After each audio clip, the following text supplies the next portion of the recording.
Oh, no. Oh, no. Oh, he smolders. He smolders. Welcome to Natural 6. A rose for the lady. Really specific if you don't want to. I mean, unbelievably specific. And also, that's from a serving cantrip that came out 2 days ago, which is the 3rd of April. Yeah. I don't know when this episode goes out. Yeah. It's not within the next Also, I think fortnight. maybe we're like 100 people watching that episode. Yeah, don't worry about it. It's an exclusive club. Go back to Serving Cantrip. It almost certainly won't still be on our Twitch page, but you can try and go. You can trawl through it. What was the character's name? The character's name was Piss Whistle Cheese Knife. Welcome to welcome to episode 28 of our Adventures in the World. Do it, Aoife! Of Reliquiae. Why did you writing for decide episode to do 28. this? It's something we. To me, this is evocative of a tiny bit Ian Curtis. Yeah. And is also, I don't know if I've ever talked about my least favourite trope in classical acting. Well, my 2 least favourite tropes in classical acting. One is that people can't shake hands using hands; they always shake forward. Oh yeah, you've told What me. is my Yeah. lord? And the other thing is how anyone playing Puck or Ariel, they never anyone playing like a character of the Fae or a fairy, they never leave stage looking in the direction that they're walking. So they're always sort of, I'll put a girdle around the earth in 30 minutes, and then they sort of scuttle off to the side while still facing I'm the doing audience. that from now And I on. find that, That sounds and great. so to me, this exists in that same sort of it doesn't really mean anything. It's like a shorthand meant to engender a feeling. I really now want to see someone just do like a... Go around the earth 30 minutes. But please do. I mean, God, the canon's crying out for a realistic puck. I tried to give a realistic puck once, and it went Didn't get the really bad. Yeah. I always think of this as the intersecting lines of characters and intentions. And That's on form. Retrofit meaning. I I see like it's like that. a helix. I don't know why. Oh, yeah. Oh, like the DNA of the world we're creating. I So it's a bit think fun. full transparency. We rolled a d20 beforehand to say how well we were going to do this episode. So let's go through and what we got. Parvis got a 12. I, as the DM, got an 11. Yeah, I got a 17. So we're going to have a good ep from Ben / Got an Radiant. 11. An 11. Just, Yeah, fine. we're going to be tracking along in the middle. I got a 7. A 7, it's pretty bad. It's quite hard to do. I mean, less than average. Doug's going to struggle. What about you? Got an 18. Got an 18. Wilson? That one. Oh. Would you like It's going to be a to... really great episode from me. Would you throw it like in the to leave tower? the table now? Or a little I think that Do you one's wanna good though. re-roll it It in means the you're going to tower? be spectacularly bad. It's not like Yeah, you're going to be it's middling. not It's meant like to it's be. going to That's go I would very actually We well. argue said that. in It's a more way. character. We are not going to character. be able to turn away from this car crash. In a way, the worst scores are the ones that We got because they don't do anything. DMing an 11 is so boring. If you're gonna fail. Although, again, every now and then, a middling one is great. So Wait. that But was really- very rarely.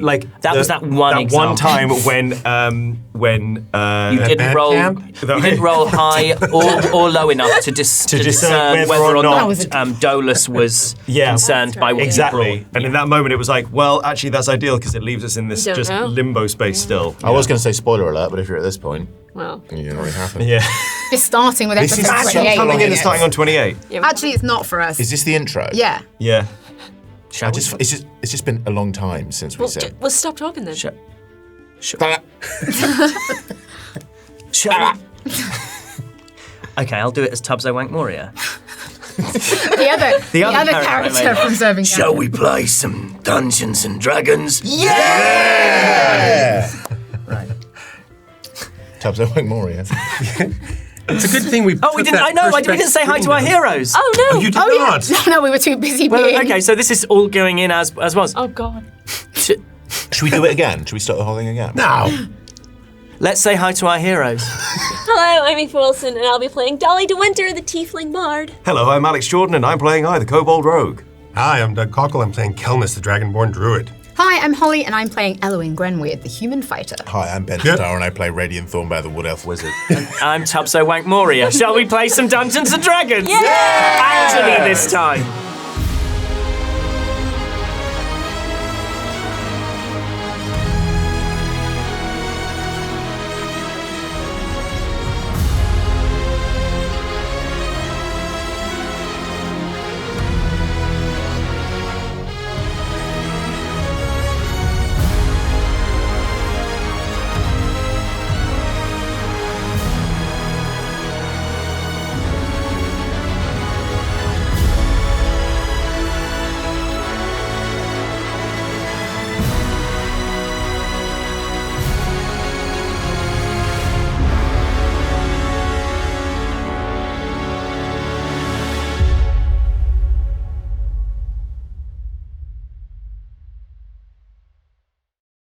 Last time you began in the caves beneath Alvelion in the aftermath of a fight with a great mass of mustard-coloured mushrooms.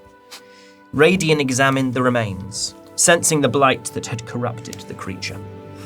Kelnis peered down into the cave from which the mushroom monstrosity had emerged, where a tunnel led deeper into the darkness.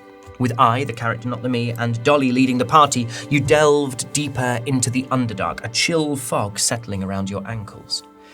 As I relished the effects of his shape water spell, throwing up plumes of fog all around him, something had crept close. As you reached a fork in the tunnel, a shadow-wreathed head with a mouth like a furnace attacked, summoning manifestations of your deepest fears. You battled with it in the narrow tunnels, fighting your subconscious as much as your foe, before a bolt from I brought the creature down. Radian rounded on the kobold, blaming his careless spellcasting for the attack, though Parvus and others interceded on I's behalf.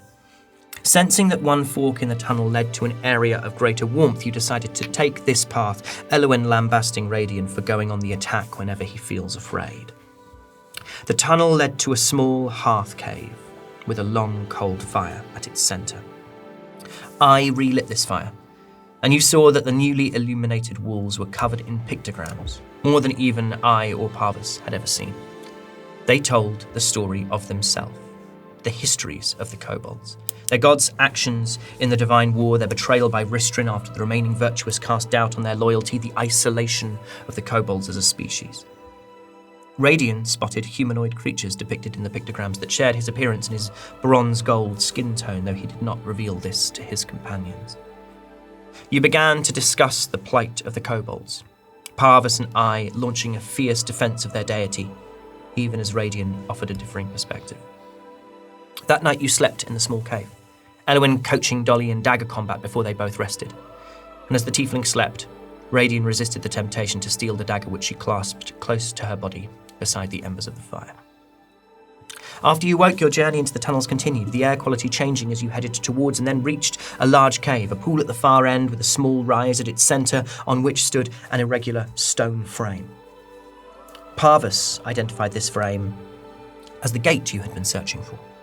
Approaching more closely, you gathered at the edge of the water, where Parvus and I leapt to the gate, attempting to open it with blood sacrifice before a great, spiked toad broke the surface. As you began combat, Kel restrained the creature with the Entangle spell, and I cast Invisibility on Parvus, allowing the Antiqua to doggedly attempt to open the arcane gate, as the rest of you battled with the toad and its many smaller minions which emerged from the depths to attack you in waves. Dolly braved the monster's spiked tongue, snapping mouth, and potentially fatal death roll, bestowing a curse on the great toad which limited its ability to attack. You began to get the upper hand and deal damage to its minions before the great toad freed itself of the curse. As it attacked...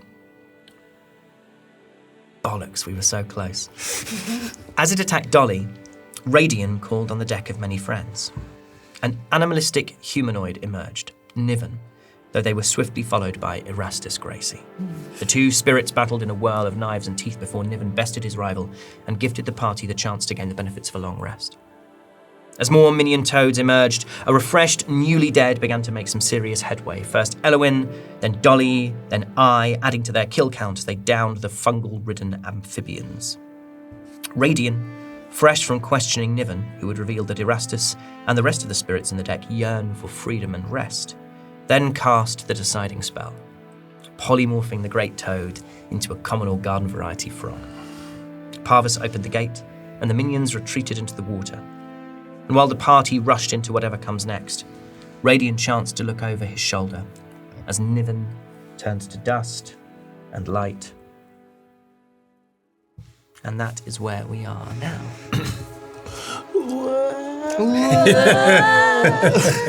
You are nowhere.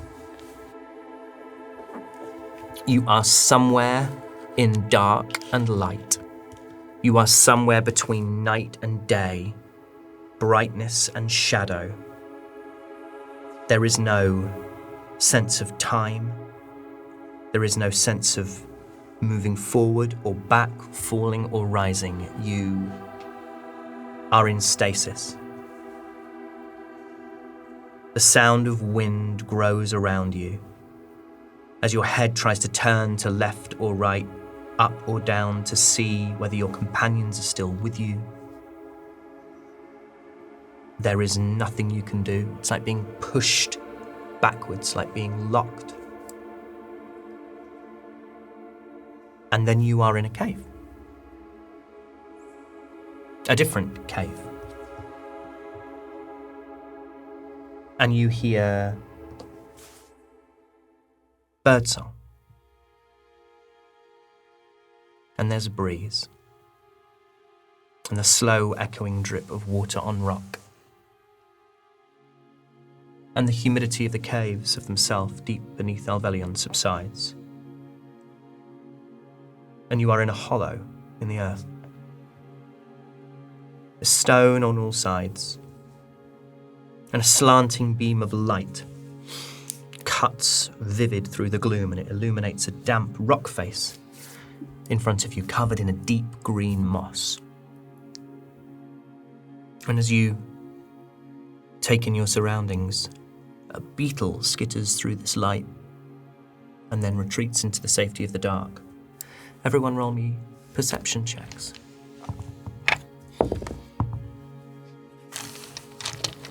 Elowen? 16. 16. Kel? 17. 17. Right? 7. 7. 6. 6. 3. 3. I'll roll for Parvis as well. Parvis does not particularly recognize anything. Elowen and Kelnis, you turn to look back at where you've come from. And you see that as your eyes adjust to the gloom and the brightness of the light, which is luminous compared to the darkness that you found yourselves in for so long, you see that the moisture-covered wall, the rock, has this patch of dryness. And you realize it's in the same shape as that strange trapezium gate through which you passed. And then all at once the moisture begins to run down the rock face, and the entire surface is slick and wet. And beyond the birdsong, it's quiet. Looks like we've made a one-way trip. Yeah. But to where? I walk towards the light. I'm looking up. Just. Kelnis is yearning for the open space above. Roll me a perception check, Kelnis, or a nature check. Why don't you roll me nature instead, please? 20. Dirty 20. Dirty 20. You have lived more springs and summers and autumns and winters than any of your companions. And there is something in the depths of the winter that's gripping Reliquiae.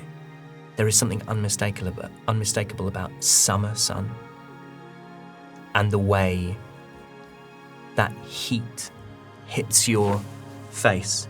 The dampness, does it come from spray of the pool where the toads were? Is it something that happened to you while you passed through or existed in that strange space between gates? Is it something that's flowing here? Is it sweat? You don't know, but you feel it evaporate. And you feel warmth on your scales. And you strain your eyes against it. So bright after so much dark. And as you look up, you see bright summer blossoms in a green canopy of trees. And the surface, which is only large enough that one could pass through at a time, is 15 feet above you. And that's where the light's coming from, and that's where you see these trees and these blossoms. And I just stand there soaking up this sunlight. And I just say to everybody, do you feel that? It feels like life. It feels like an excuse to take these goggles off. I would like to get out there, please. Giving me a headache. It's really bright. It's like your eyes Now have I'm adjusted to the weird goggles of the night, and so actually it's really strange, and everything's a little bit woozy. So is it 15 feet up? 15 and feet up. And there's no other way out? Roll me an investigation check. That's a 20. A dirty 20. There is no other way out that you can see. I'll be right back. I cast Misty Step, and I see if I can basically go from where I am to outside immediately through that hole. Yeah. The outside of the hole. Yep. And in a moment, Radiant disappears. And Radiant... I'm looking for a way to find any sort of thing that I can lower down. I throw some rope up. As Radiant looks around, you just hear a pff, and Misty steps up as well. Oh, cool. So the two of you are up then. Yeah. Okay, so 2 of you are up there. Well, I would obviously have some rope in my pack. You would. I You would have. found You do it, have. like, You do have rope in your pack. Yeah. And I look at well, help me tie this then. So we're going to look for a place to tie the rope. I mean, this is.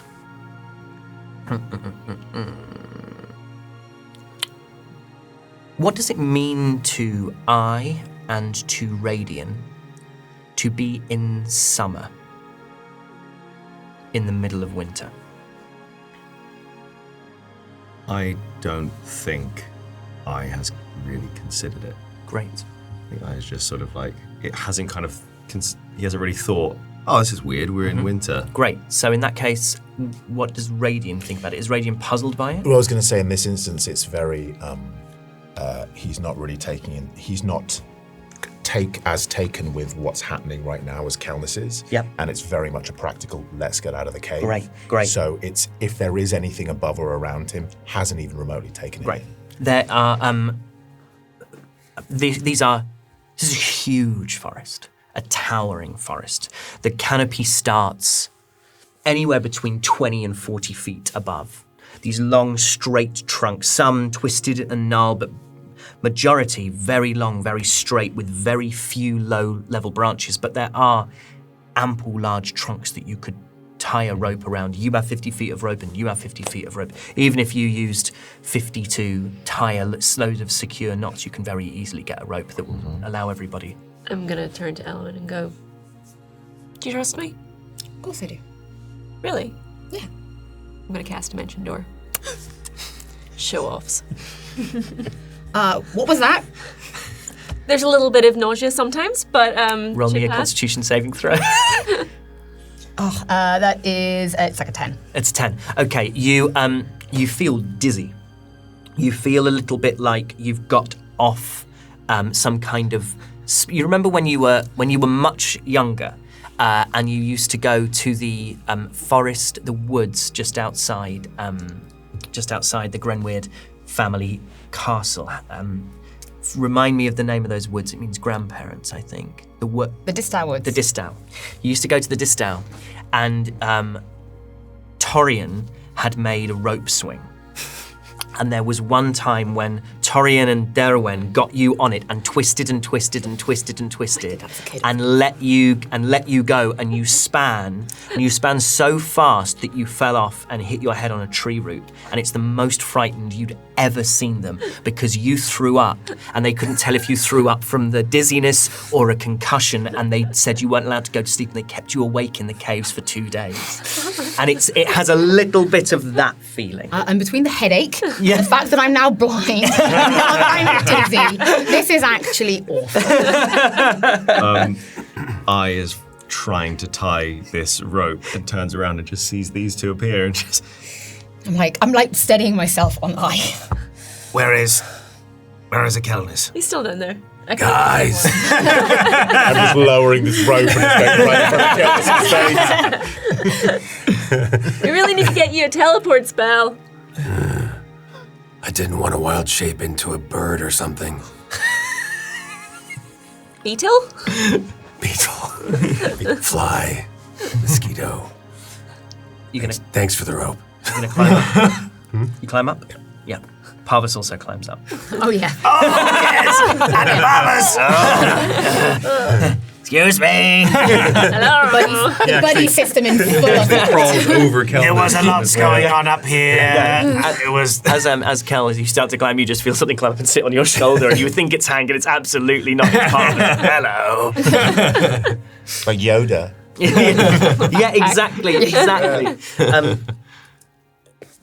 So you are in a forest in the middle of summer. There are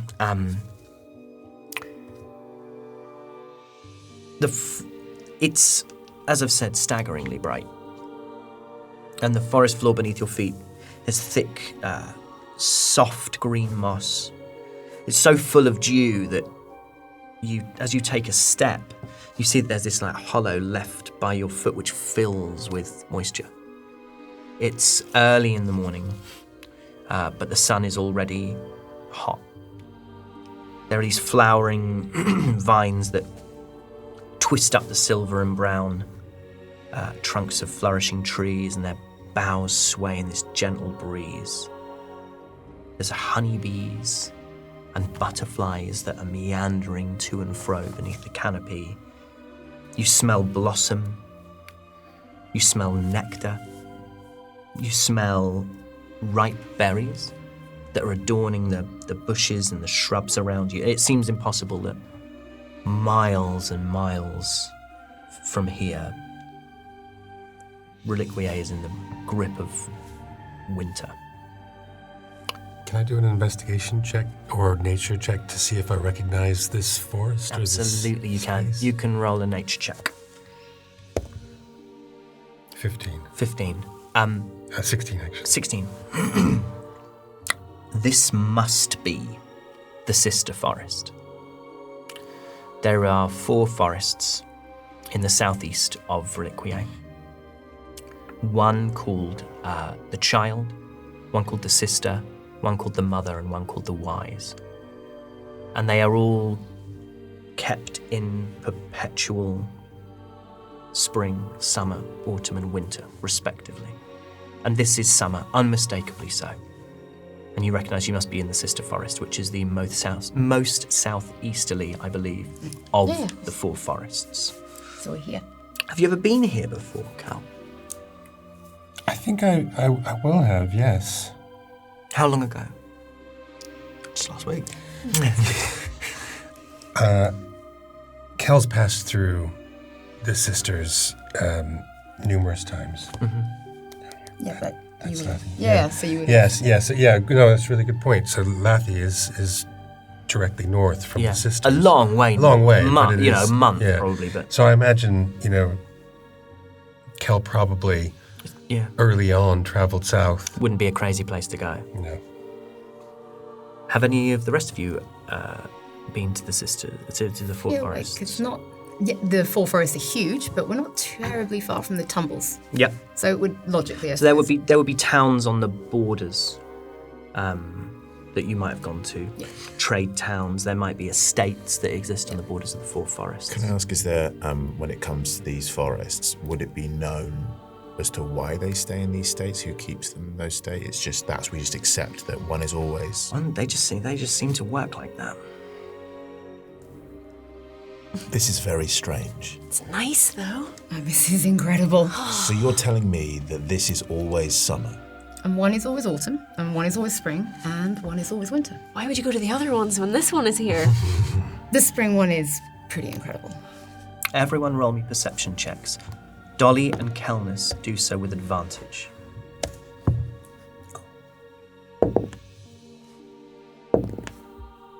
$17. Kelness? 23. Dirty 20. Dirty 20. 10. 10. 10 as well. 10 as well.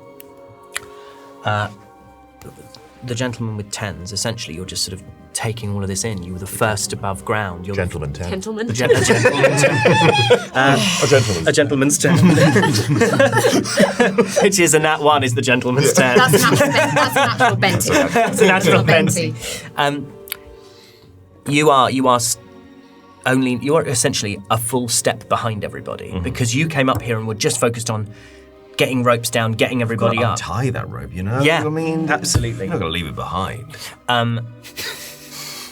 You wouldn't. Elowen, you there's the wind changes. All three of you remaining smell this, but Elowen, I'm going to say you have no idea what this is, but you get the smell, which is the smell of wet earth and burnt herbs. It's somehow like a dank smell. And I will say that Dolly and Kelnis immediately recognize this as a smell of something called somnium. Dolly immediately, every muscle in her body tenses up. Smell that? Yeah. What is it? Something lovely. I would say from the look of Dolly, it's not something lovely. You've experienced this, haven't you, Dolly? I've been around it. You've experienced it? Oh, yes. Didn't take you for that kind of person, Kel, although now I think about it. I don't know why I wouldn't have taken you for that kind of person. It's part of the initiation for the Circle of Wildfire Really? organization that inducted me. So, just the once? No. That tracks. It's called somnium. Can be taken for initiations or recreationally. It induces hallucinations. Is like the drinks that we had. I will do this somnium. No. No. Wouldn't recommend. Okay. Another times, maybe. Maybe. It's a powerful narcotic. Some people say it allows you to see the future, or the past, or to see different planes of existence. Some say. Some say. Well, this Others sounds say. useful. Yeah, and then others say it's a horrible substance that ruins people's lives and turns them into monsters. I don't know, like, So doesn't depends do on the it. person, I guess. It's not really a recreational thing. I does not know what recreational is. Infernal Radical was recreational. Doing something for fun. I does lots of things for recreation, fun. We stays away from the mushroom. I understands this. It is dizzy. It is dangerous. We forget. Talk to me. Gentleman eye is back. As you say, talk to me, to Parvus, he goes very close into you and he whispers in your ear in Kobold Draconic.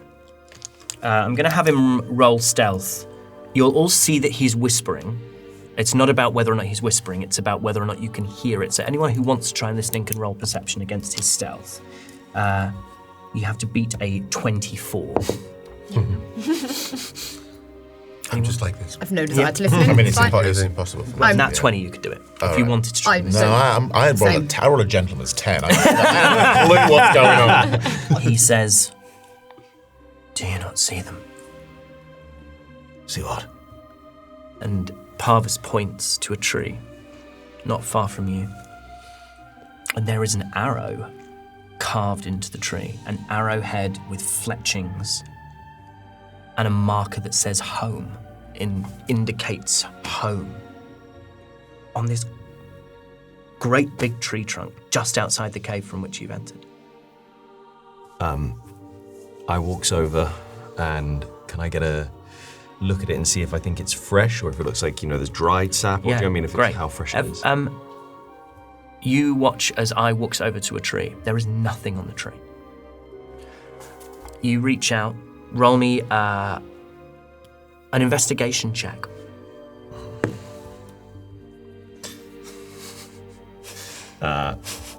It's a 7. It's a 7. I also now doesn't see it. Parvis can have a look. Parvis rolled a dirty 20.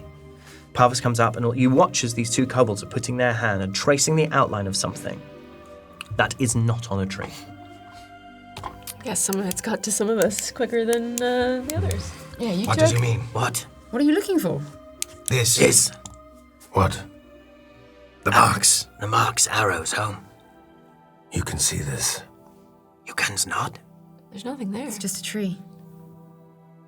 Has we already taken the mushroom? Yeah, that's what I'm wondering. We can't have done. Is not. Parvis looks genuinely worried. No, we forget. So this is meant just for us, Just for our people. for kobolds. The ways. Where's it lead? Can I look forward and see if I can see any others further down the line? Roll me perception with disadvantage. This is a very thick forest and there are lots of trees. 16. 16. Yeah, you can't see what it says, but you can see many trees past. There is another mark. Something. There. More of them. Do you see them? Parvis does not. He rolls a 3 with his disadvantage. We are being guided. Yes, You are being guided. you is with us. Sorry, I forgot you knows. Yes, That you can understand. there are marks on these trees. Marks that speak of a kobold home. Oh, Shows the way. well, that tracks. That's where the portal was supposed to bring us out, right? Towards the old dark.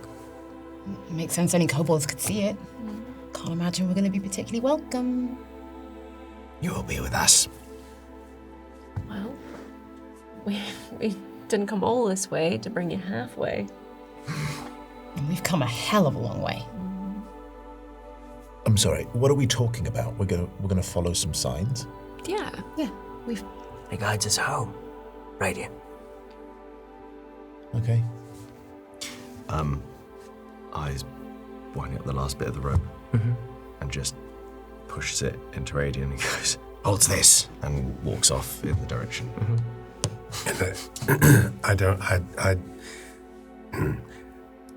I just start following the scent of the somnium. Just wait a minute. I must find this mushroom. Roll me an Roll me an investigation check. 4. The wind, the breeze, changes direction, and you lose the scent. It's somewhere here, but you don't know where. It is such a rare medicinal plant. Good. Let's hope it stays rare. Yeah, I mean, I'm tracing a path. Can I see, as I follow from marker to marker, can I see any sort of tracks in the earth, any sort of like a worn path? Roll investigation. 10. A gentleman's 10. A gentleman's test. A gentleman. Love this. I need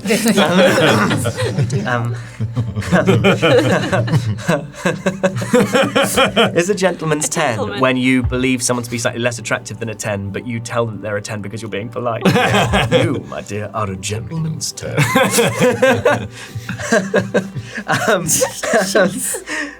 Okay. So, I has started to follow these markings. Are you staying together as a group, or are you letting I go ahead?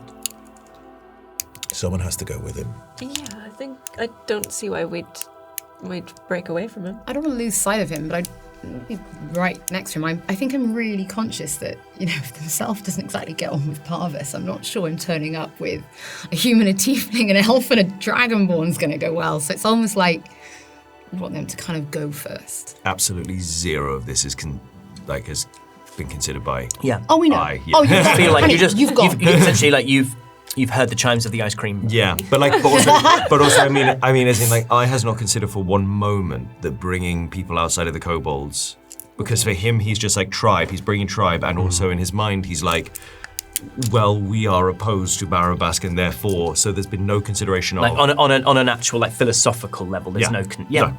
Great.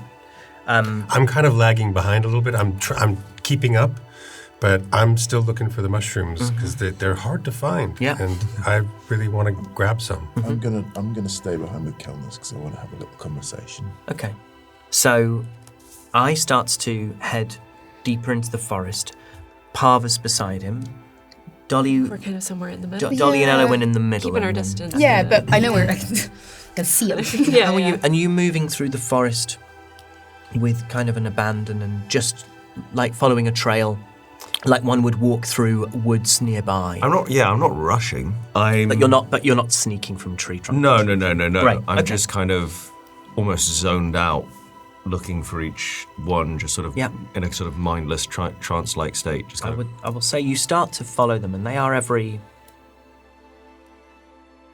Some of them, sometimes you'll find a few next to each other. Sometimes they're on the face of rocks. Mm-hmm. Like these are DC. If for kobolds, these are like a DC 10. Mm-hmm. They're mechanically impossible for everybody else, but they're so between you. Even if one of you can't see it initially, it's like, oh, it's there, and you just start to. Who's right behind me? Parvus is with you, And behind, from the party. and then one sort of, I'm just going to say maybe 30 feet behind. Yeah. Dolly and Elowin, and then maybe 30 to 60 feet behind. We'll find out from them in a minute. Is When I find one on a stone, I want to say to Dolly and Elowin, Comes here. Comes here. and I want to take their hands and put it on where the mark is. Be like, Does you feel it? Does you feel anything? It just feels like a stone. now when I touch it, does it feel physical? It feels like real and tangible rather than sort of... yeah. Okay. A blind kobold would still need to know. Yeah. Okay. Cool. Carry on following. Let's head to the back of the line. Kelness and Radiant. Kelness, What? the way you spoke about Somnium, you said that if you take it, you can see your future. I said some say that you might. But you said that it might be possible to see your past, to go to another plane.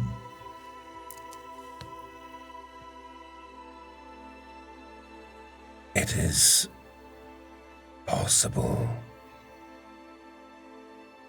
I don't understand I want to help you find it. Kelness, roll me a history check.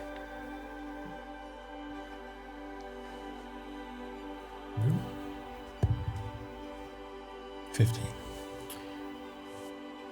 Everyone who's ever told you that Somnium can take you to another plane is from the same plane of existence as you.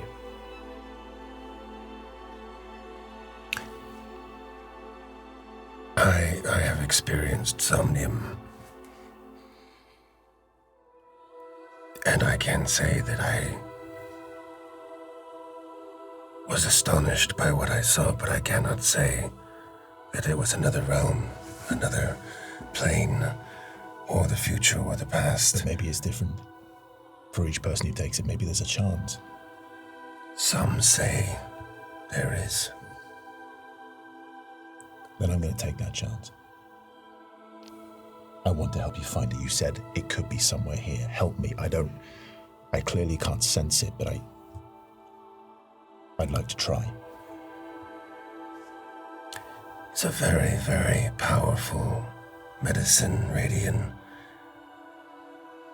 I have seen people go mad. Kelness, I don't know who I am. I have visions that haunt me. Anything is better than this. I can understand that. Well, and I described the what the mushroom looks like to Radian. I think So the mushroom- this is what we're looking for. The mushroom looks like they have these narrow stems with spotted purple caps, and the gills on the underside of the caps are orange and yellow, and they almost seem to emit light. You can see, sometimes it's easier to find them in the dark because they glow.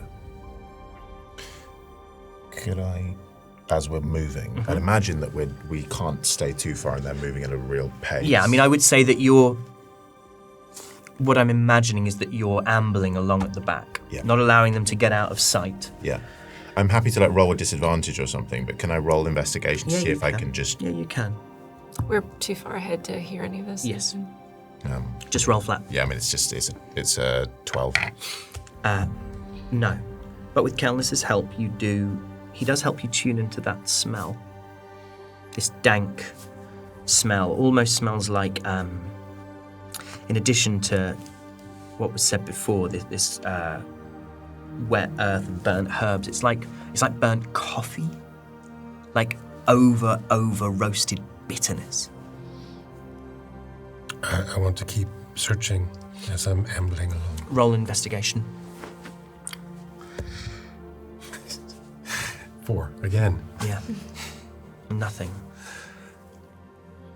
When we find it, if we find it, don't tell the others.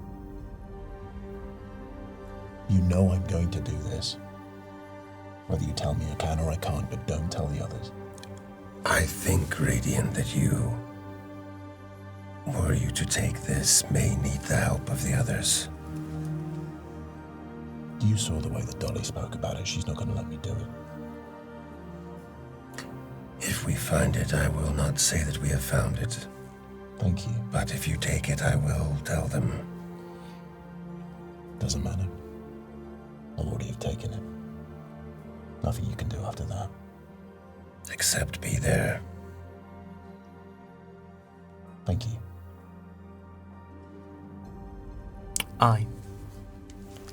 Roll me a perception check. 4. You are following these marks. So you walk through the forest for easily an hour, following the marks on the trees. As far as the rest of you are concerned, following the instincts of Parvus and I. Is there anything that Dolly and Elowen you want to do during that journey? And then we'll kind of essentially cut to the result of this check. The 4 forests. Mm-hmm. Asker said something about the 4 forests. Yeah. I might find something I've been looking for a really long time here. And the fact that there's somnium here kind of makes me think that, yeah, I think we're gonna find it. Do you want to find it? I honestly don't know. Well, I will be here if you do, and then we can decide what you want to do when you find it. You ever been in love? No. Don't. Noted. That's why you're in the web, right? Yeah, it is. I made a big mistake. Trusted the wrong person. And because of those mushrooms, because of their big plan to take over Berlin and, you know, be the big power there, even get rid of the web. They sold me out. I never joined the web. You were sold to the web. As part of them cutting a deal, yeah. And we really do have to burn it all to the ground, don't we? It still feels so stupid. I wouldn't feel too stupid if I was you. You're talking to someone who gave up everything they had, who was unconditionally loved. And I never even had to. Yeah, but you want to believe in something better, right? And that's why I was in the web. I spent a lot of my childhood alone, and then couldn't wait to leave Mice. I mean, I know you had a lot of reason to stay in Mice. Mice was important to you, but it wasn't to me. I couldn't wait to leave and got to the big city, you know, gonna finally do something, be someone. And one of the first friendly faces I saw, thought he actually saw me, you know? I'd always been really good at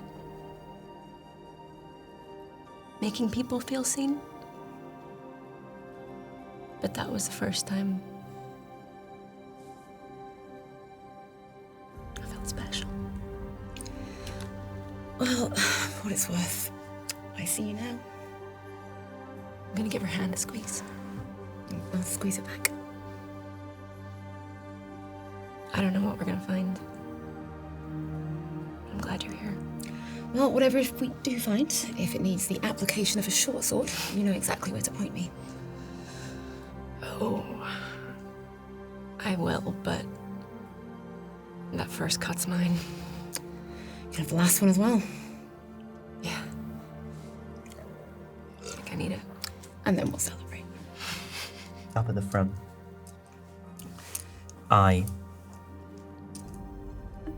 You see that some of these marks have moved further up the trees. And so you're almost craning your neck as you're walking through. And suddenly there's a hand pulling back. Wait. And it's Parvis. And you look down and there is something. There's a patch of flowers. But a patch of flowers that, as you look at them, and as you stop, I would say Dolly and Elowin, kind of concertina up, and Kel and Radiant are maybe 30 feet away from this. You see that the kobolds have stopped, and then the tiefling and the human have stopped. It's a patch of flowers with sort of beautiful circles of small petals that taper to a point. Let's have everyone roll nature. Dolly, roll with advantage.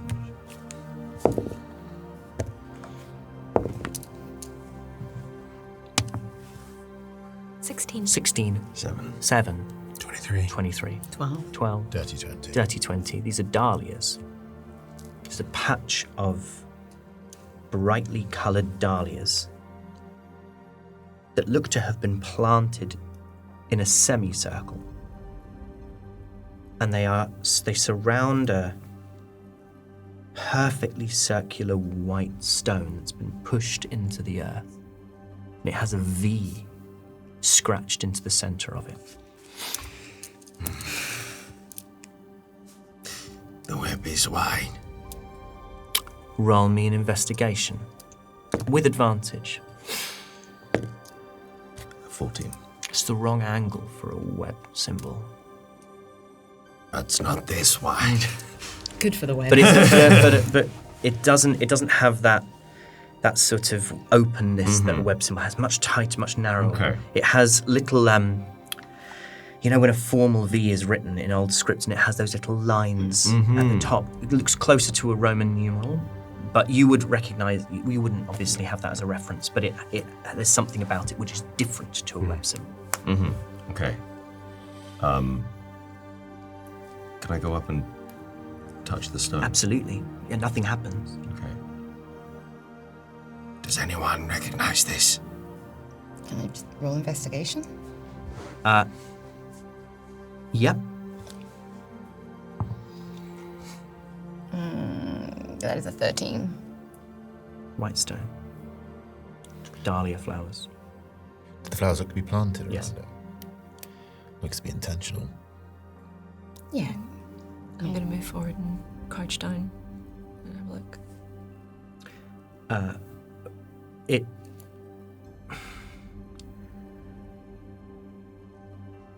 It's perfectly circular and perfectly white in the way that a full moon is perfectly circular and perfectly white.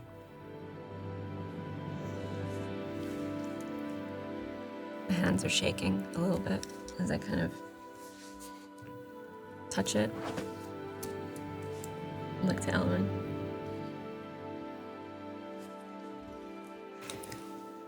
We're getting closer. Do you want to get closer?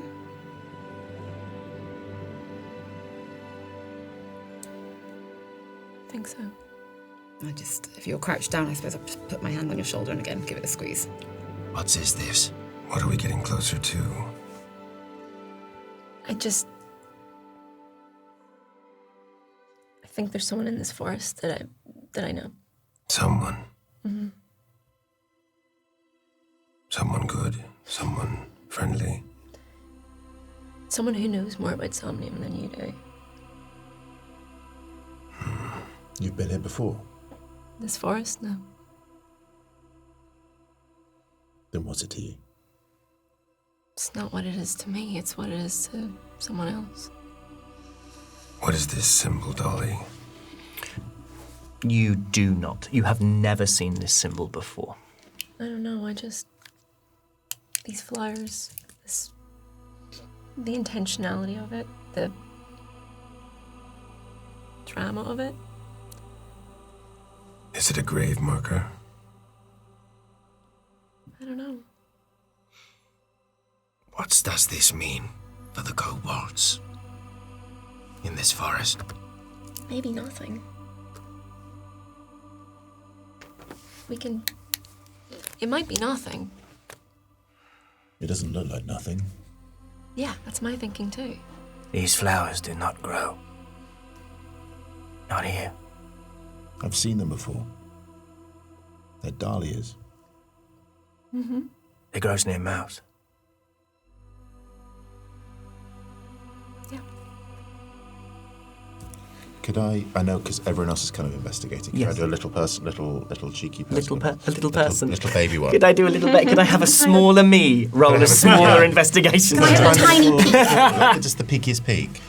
What are you rolling for? Tell I'm me. just trying to see if I can discern any kind of like closer relevance. I feel like up till now I've just kind of like been looking at it. Okay, so are you? I want to know if it has any kind of like mechanical, anything outside of it being purely ceremonial.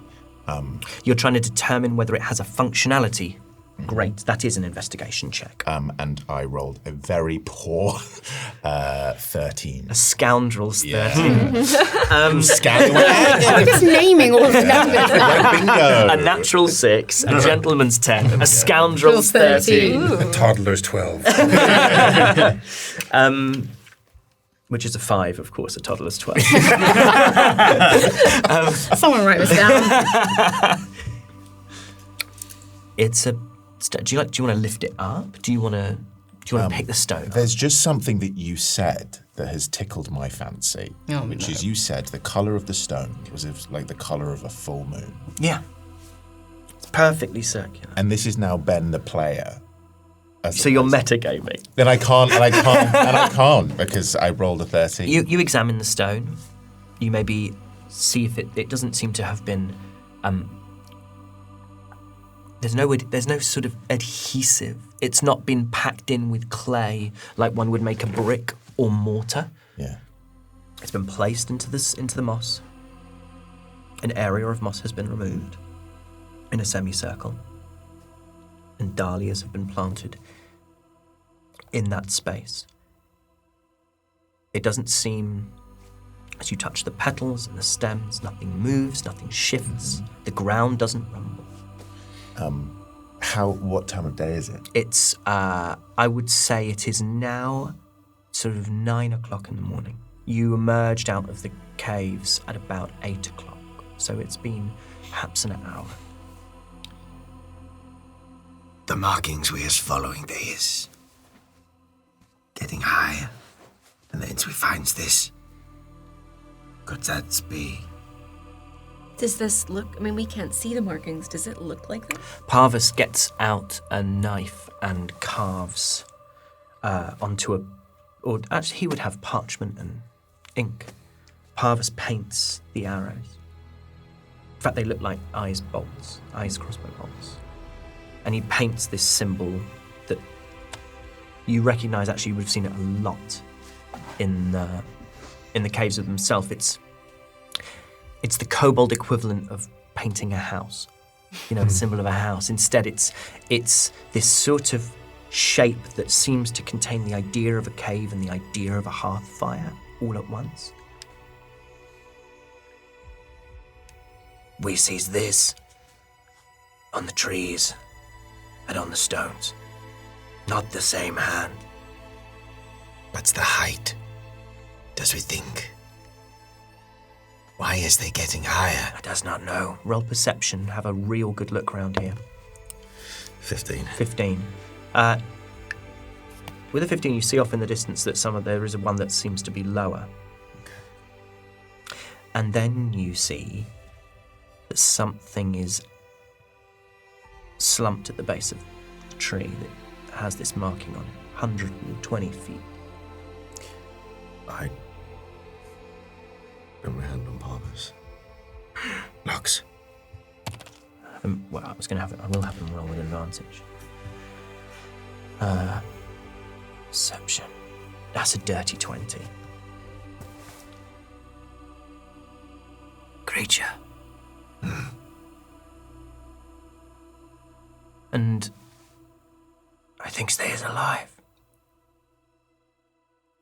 looks to be he relays to you that he can see a small humanoid slumped against the base of a tree 120 feet from you.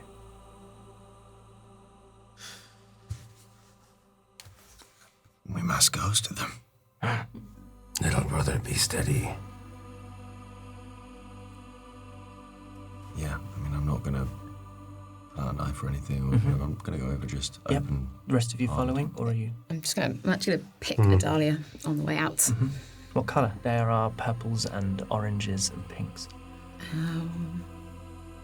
Pink. And I'm going to give it to Dolly. You make your way towards this tree. And when you're about 60 feet away, you can see that this is a female halfling. They have a shaved head and big golden hoops in each ear. They're dressed in reds and greens and golds. There's a patch of something crusted on their smock over the chest. And she is staring forward, blinking irregularly. Great long gaps between these blinks. She doesn't seem to register your approach. She doesn't put her hand to a weapon. She just stares into the middle distance. Can I do a medicine check? Absolutely. You can roll with advantage on this.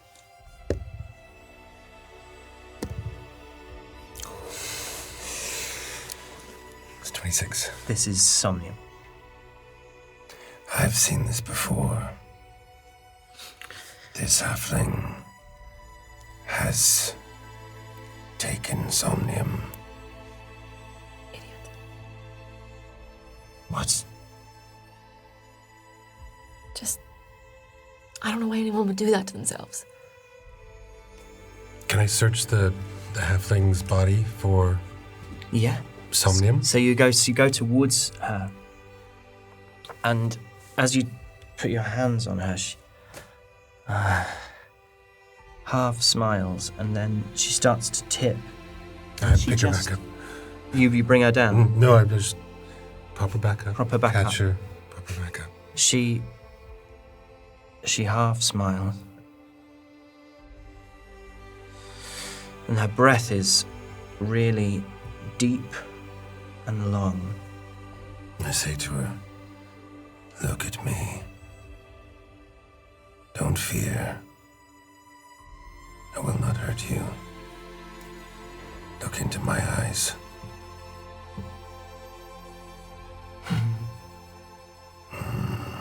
She smiles at you. Strange. She puts her hand up. And painted in her palm, tattooed in her palm is a white circle with a V. She says, "Watch." And she twists her fingers. And as she twists her fingers, tiny, tiny sparks of light come out at the end of each fingertip. And then she doesn't, it's all her focus is taken up by her own fingertips. That's a nice trick. Are you still holding her? I've propped her back up, but Yeah. I'm keeping her propped up. Yeah. Have the rest of you approached? Yeah. See? There's nothing good about somnium. It just makes you into a drooling idiot. And as you speak, she turns to you. Narrows her eyes, almost frowns.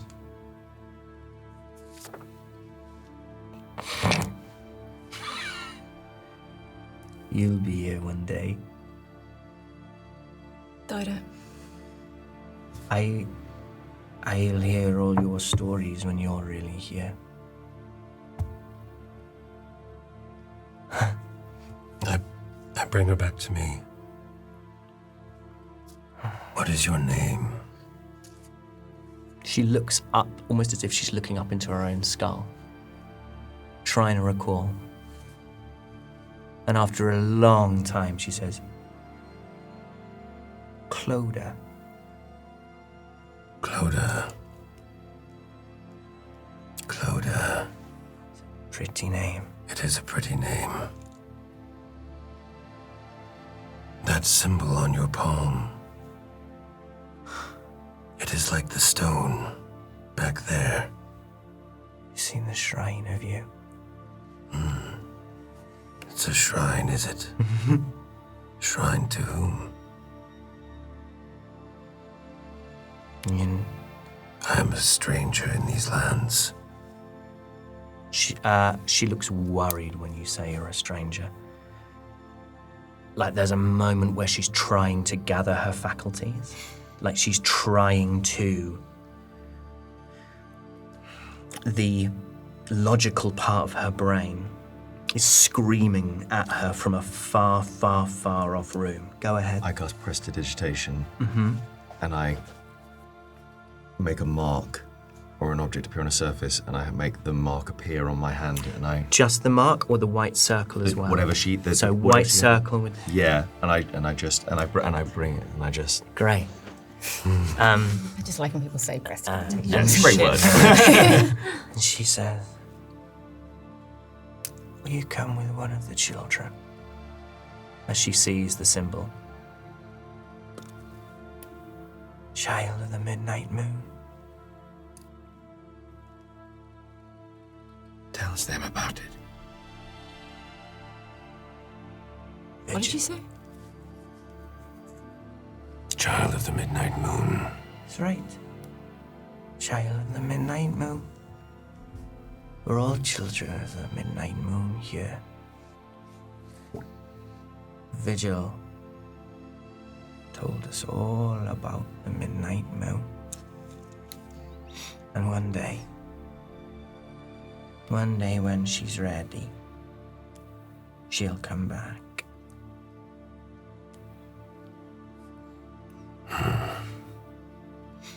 You got a kind face. You have a soft spirit. And she just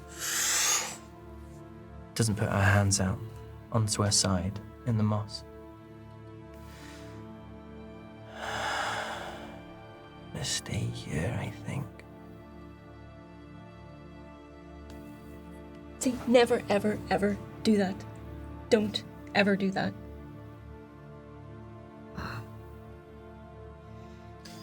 What do you know of the children of the midnight moon? Nothing. You know something, Dolly.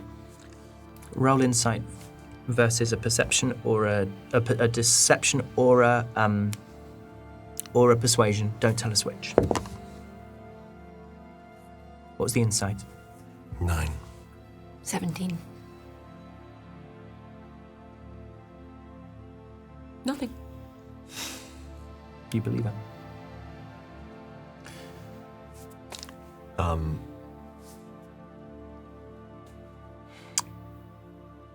Can I go to touch the mark and see if it's On the halfling's on hand. Halfling's hand? Is it just like white? What is it like? It's tattooed. It's tattooed. Okay.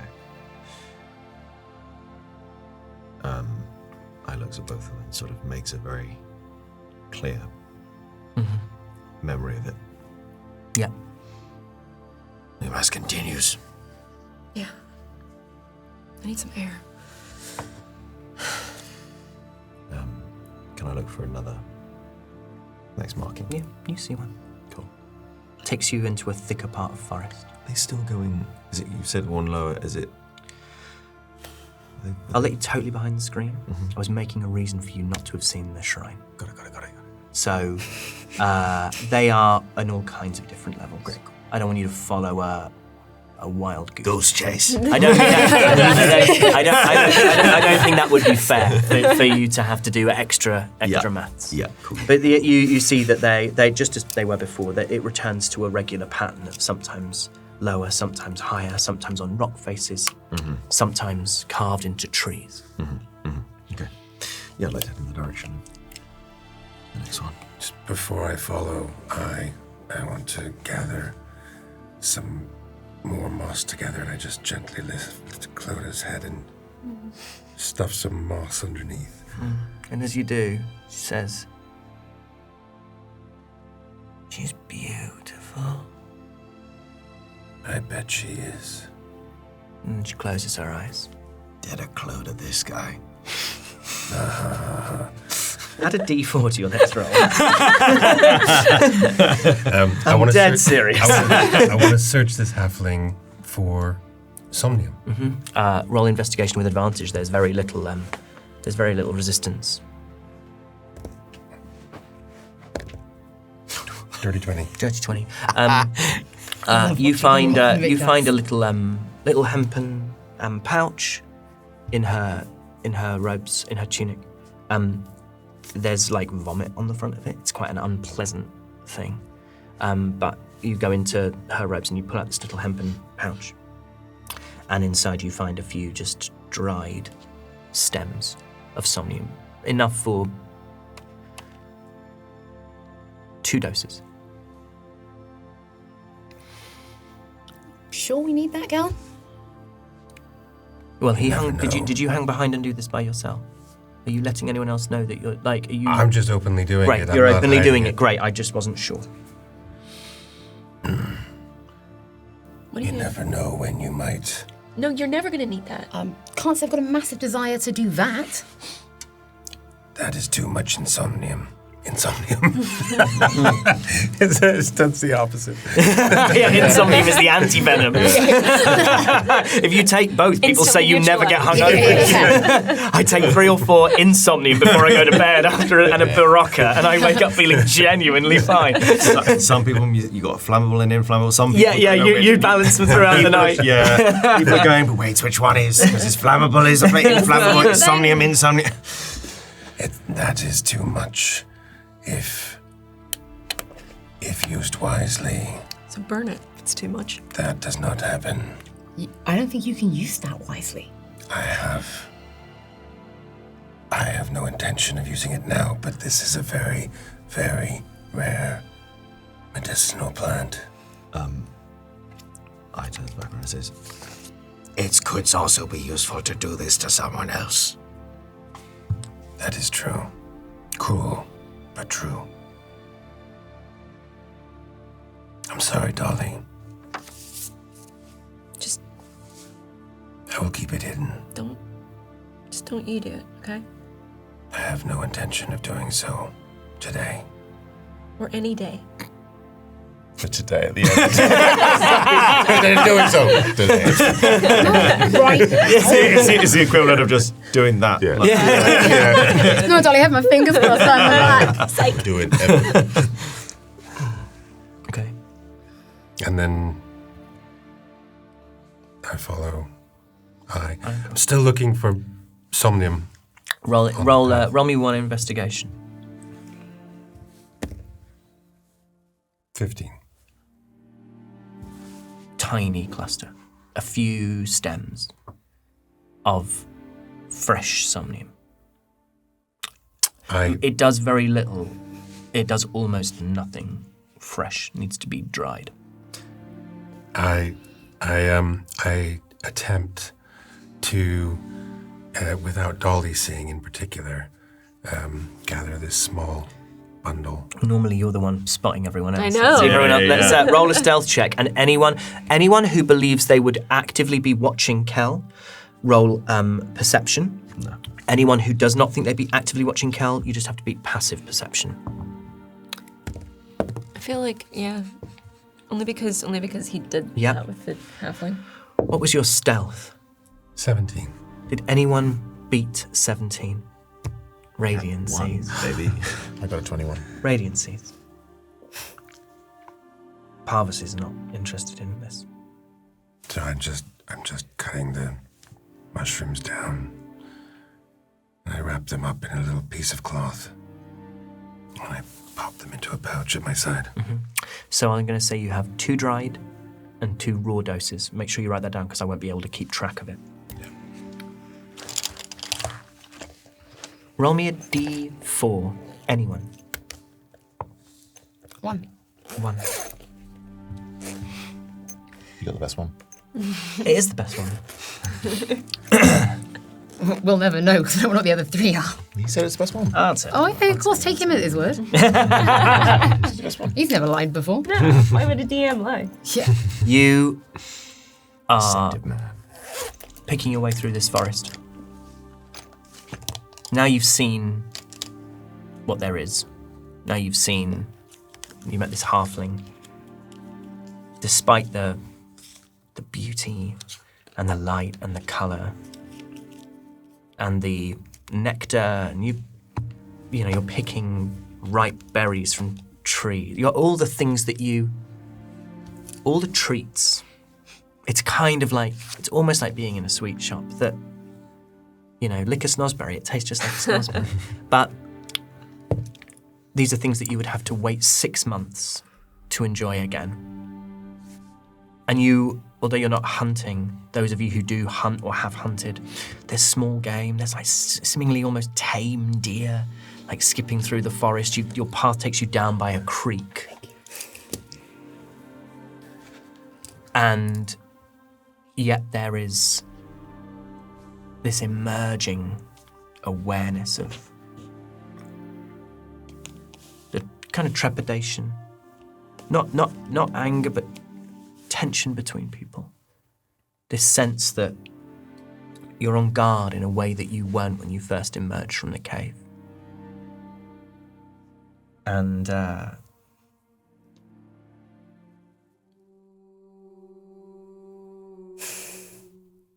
no.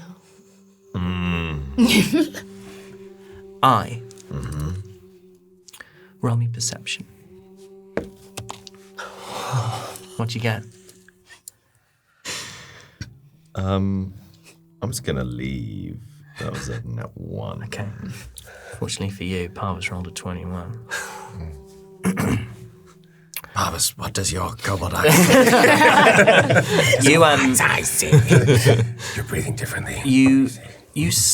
as you are walking down by this little creek, there's a sound that you think is water.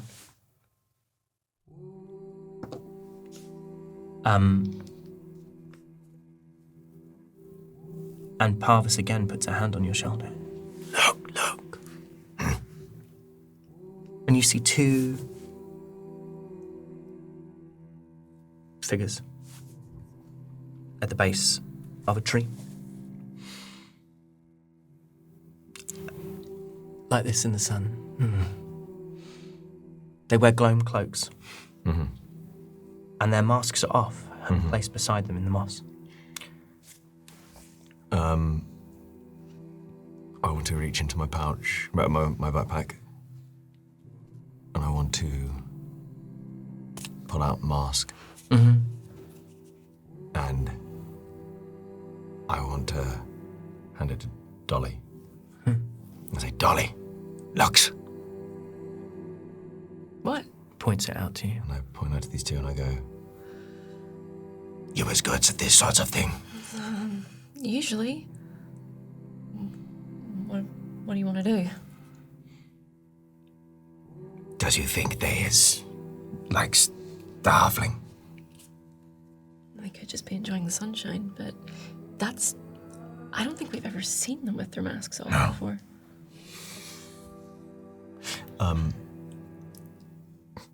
I want to take out the others from the backpack and pass them to... How many do you have? I believe it was... Maybe 3? I think it was 4. Is this the mask? How many masks? I mean, I imagine I still got mine. Yeah, I thought we all had them because we all put them on. I thought we were doing them in the bag of holding. I thought you had...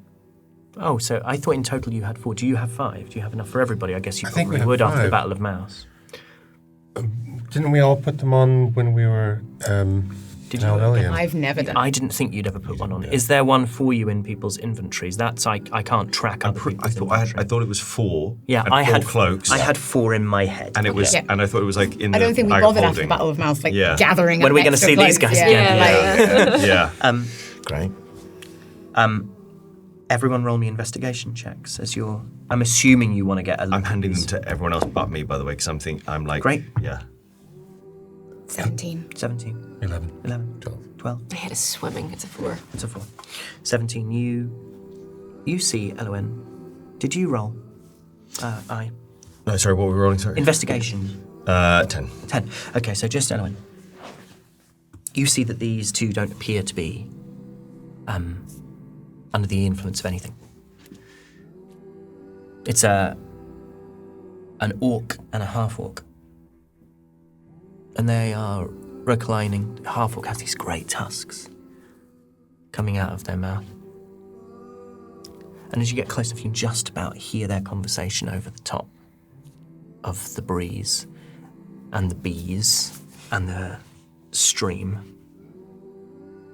And you hear the orc says, I could get used to this.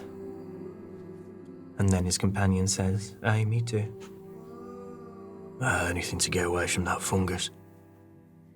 Thought you were seeking out my company? Wow, that as well. Charming. And then the half-orc just leans over and gives the orc a kiss on the head. Puts his head on his shoulder, shuts his eyes. And says, you should probably head back. And the orc, big sigh, fills its great lungs with air and... you're probably right. Thank the unbowed for the masks, though, eh? Couldn't handle the smell of the wise. They sort of chuckle to each other. And the orc stands first, reaches his hand out. Half-orc takes his hand, they put their masks back on. To hide. You want to Hide. hide. Everyone roll stealth.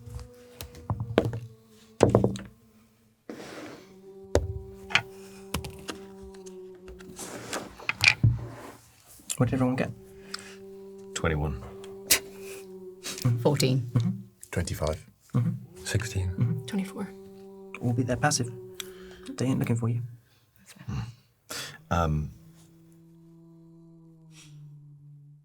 It sounds like there is more of them. Remember what they're looking for. Caves. And I guess they find their way out to the other side. How? I do not understand. They could just be here. They might not have come the way we did. They were. Did we not hear them say they were sending to every forest? What are you referring to? Do we? I feel like that feels like I'm remembering something about like a conversation where, like the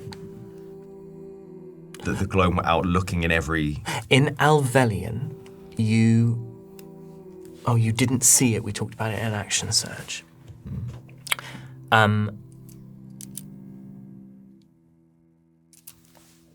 Yeah, I don't know what you know. Okay, cool. Then What do you want to do? Do you want to follow them? What do you want to do? Will you be able to find your way back to these marks? I think so. Okay. You follow them? Yeah. Yeah. I want to ask Elowen what she heard. Oh yeah. I think I see her. So you can kind so of you can pass on the. listening. you Yeah, pass I on the will. I have conversation. relayed this message. Let's Yeah. not paraphrase the DM. Yeah, That was yeah. a really vivid image, thank you. Oh, you're a dream What you weaver. say? I'm actually quite good with words. I just want to I'm blown away by how confidently you've conveyed all that stuff. You has thoughts about being a docent? Maybe. Absolutely not. Roll me deception or persuasion. Don't tell us which. That is a 17. Roll me insight against it. that is a 19. Yeah. Have you ever had thoughts about maybe being a docent? Absolutely not. You think she probably has. Maybe she should. What's the He's- outside? I guess maybe. I mean, someone's got to be running the Gloom, right? It's an organization. There has to be a structure of some kind, I guess. We has a spider prince. Yes, we do. I guess when you want to join the Gloom, gotta get your mask from someone. When Dolly and I were in the camp, we learned that they work in rings. That's how they work. They never reveal their faces to each other. Well, These two did. Yes. Oh, these two know each other. Pretty well by the looks of things. did you get a name? They mentioned a fungus, you said. Yes, Perhaps but they mean somnia. they could mean somnia. If we're unlucky and they've come through the caves, they could have meant anything we found down there either, but we're in a forest.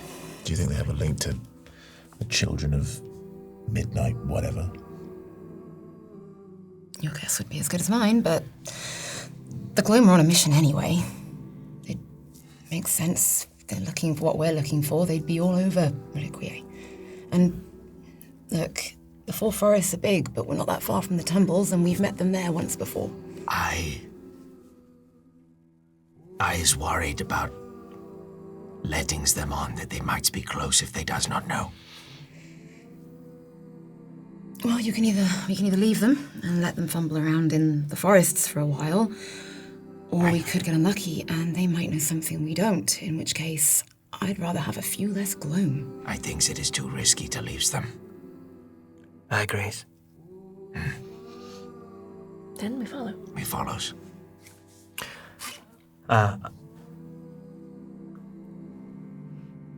Everybody roll me stealth checks again. You only have to beat their passive as you give them a wide berth.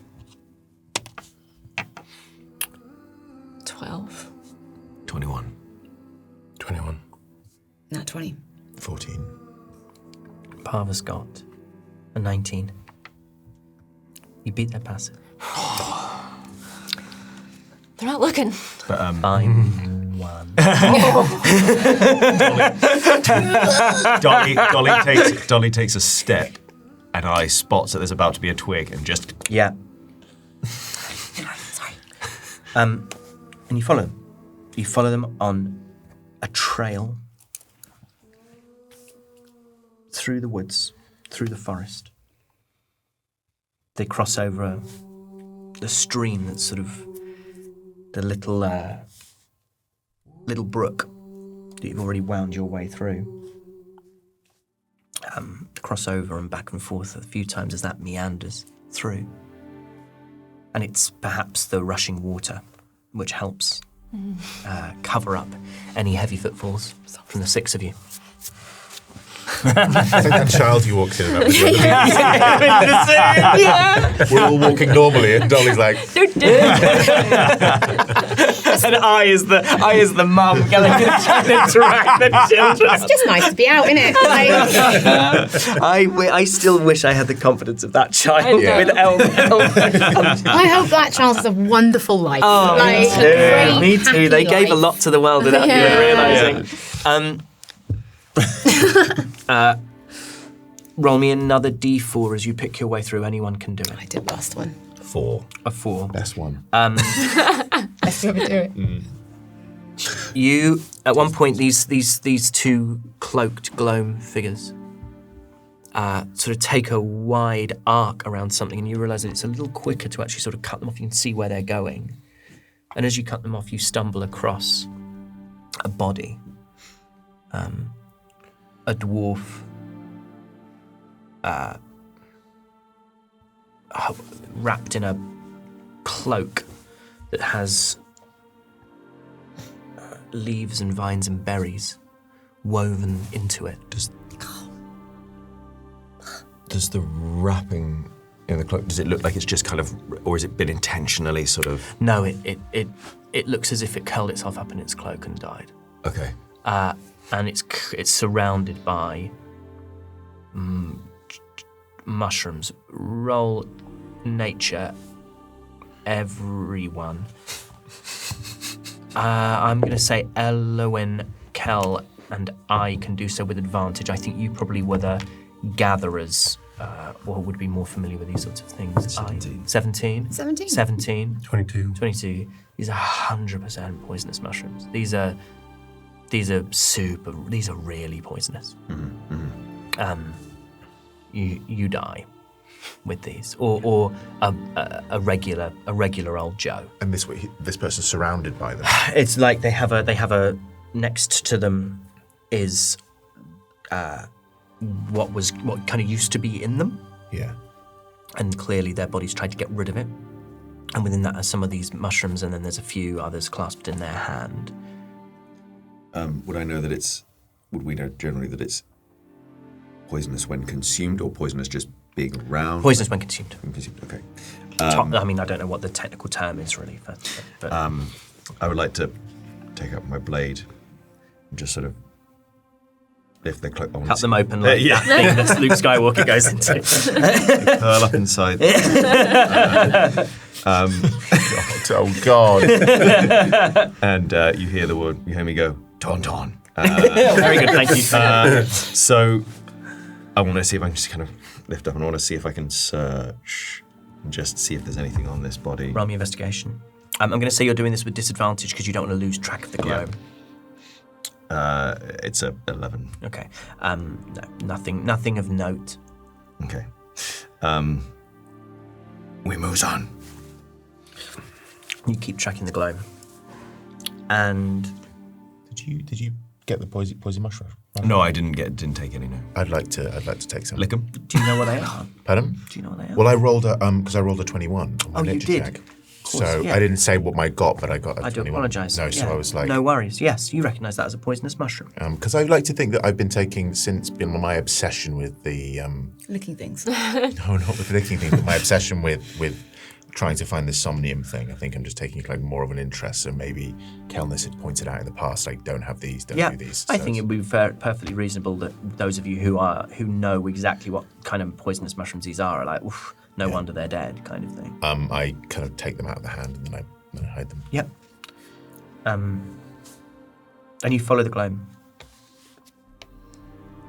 And the smell of somnium gets stronger and stronger and stronger. And they disappear into a thick patch of forest just ahead of you, 60 feet ahead of you.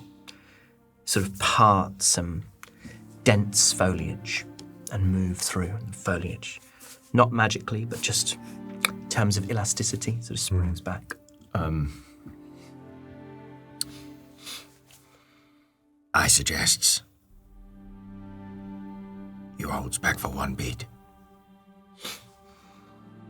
And I just sees if I pokes my head through.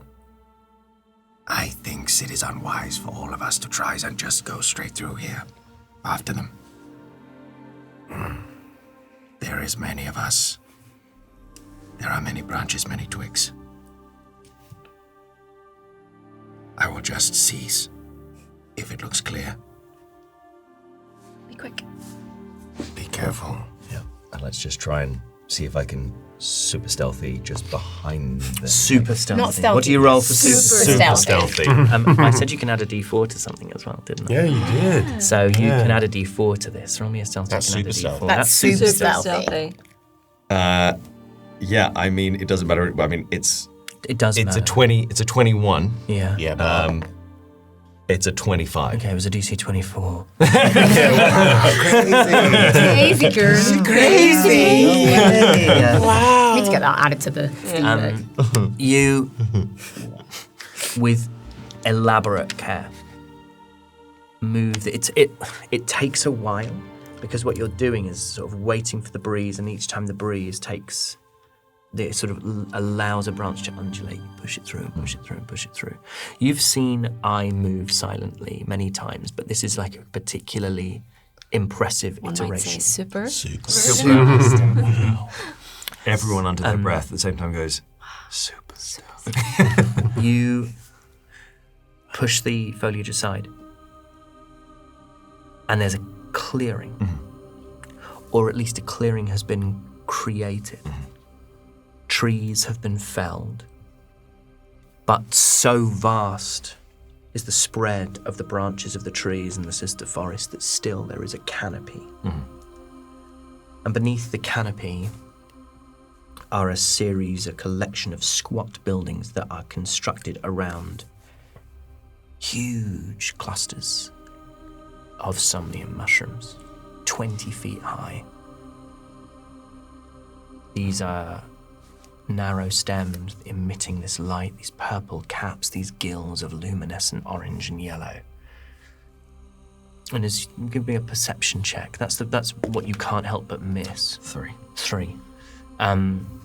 The smell hits you, and it's just discombobulating. Okay. It's like a stench of dank, wet, burnt.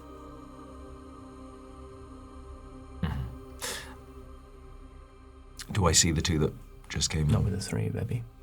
Okay. you up with a 4. Yeah, it was a DC 4.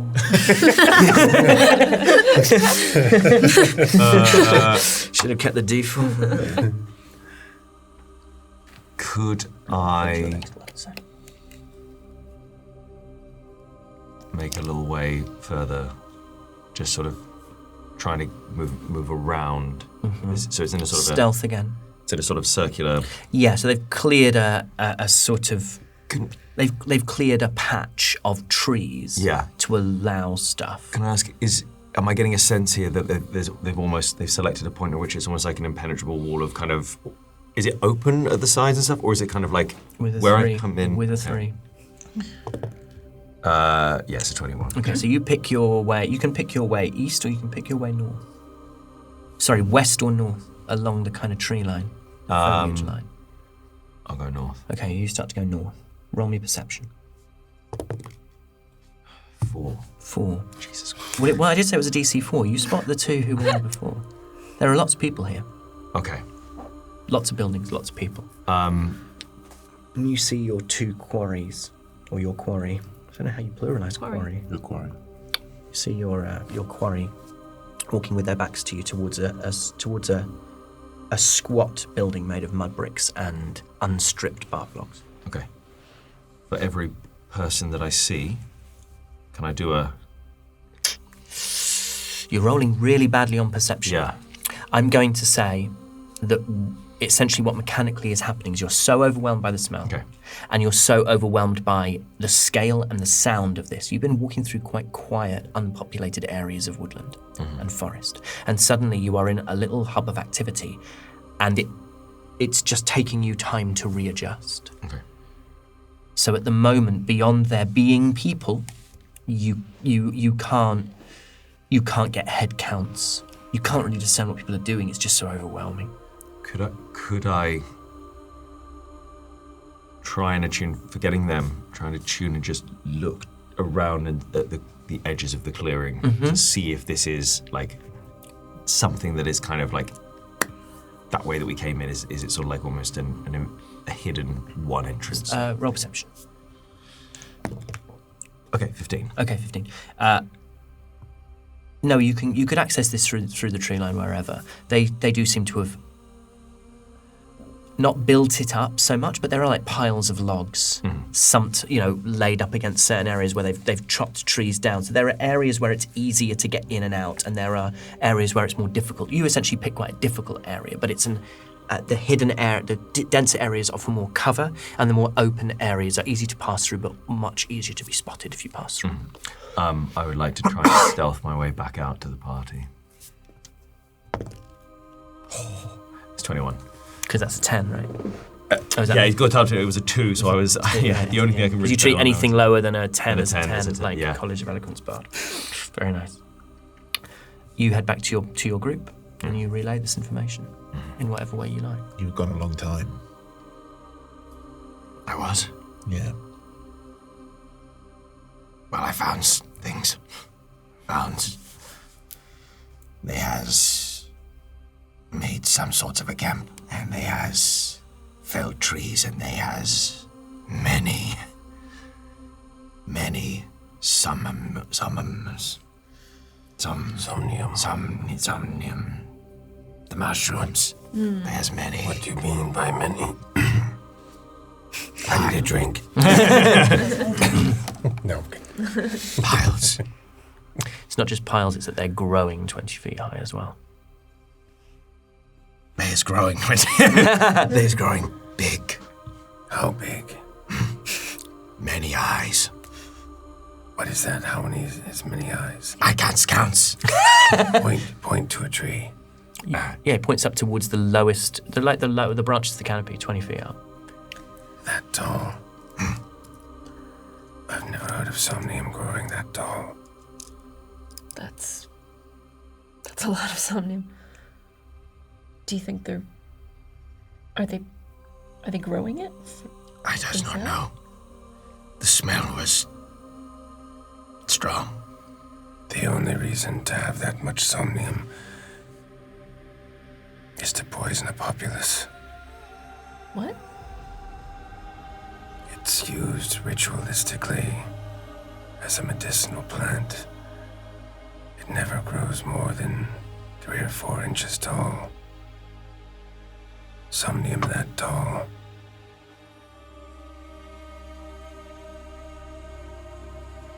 You could put a whole city under its spell.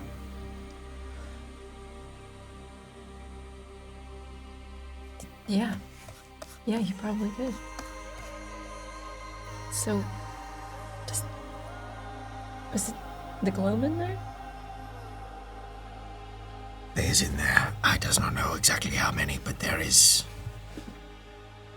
many's. More than us. Could I have got a sense that there was more than us? I was like, I can't get a sense of like. Yeah, Okay. more than you. But you didn't see, you see figures, you have no idea if they're all gloam. Yeah, You have okay. none. You know there are at least 2 gloam there, but you have no idea. Okay. I does not know. If there is all gloom, I know that there is other ways in. This way is tricky. There are easier ways. Now decide if you even want to go in. I mean, it sounds like they're at least not looking for kobolds. Sounds like your rare medicinal plant isn't that rare. This is not natural. No, that's not good either. I don't think we can leave this. I doesn't, from what you is saying, no. Listen, I'm all for making rash decisions, but what are we going to do? We either leave, continue following the invisible kobold signs, or we burn this to the ground. We know that the gloom is here.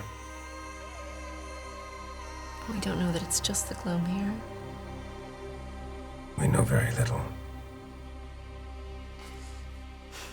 And Still, I don't like the idea of just leaving it as is, if it's as bad as you say it is. You might need your fire. Yes. Let's hope it doesn't come to that. If they were able to just walk in with their cloaks. Above us. And I reach in and I pull out the chain that I pulled from the top of the tower. Mm-hmm. And I say, Gives me your claws.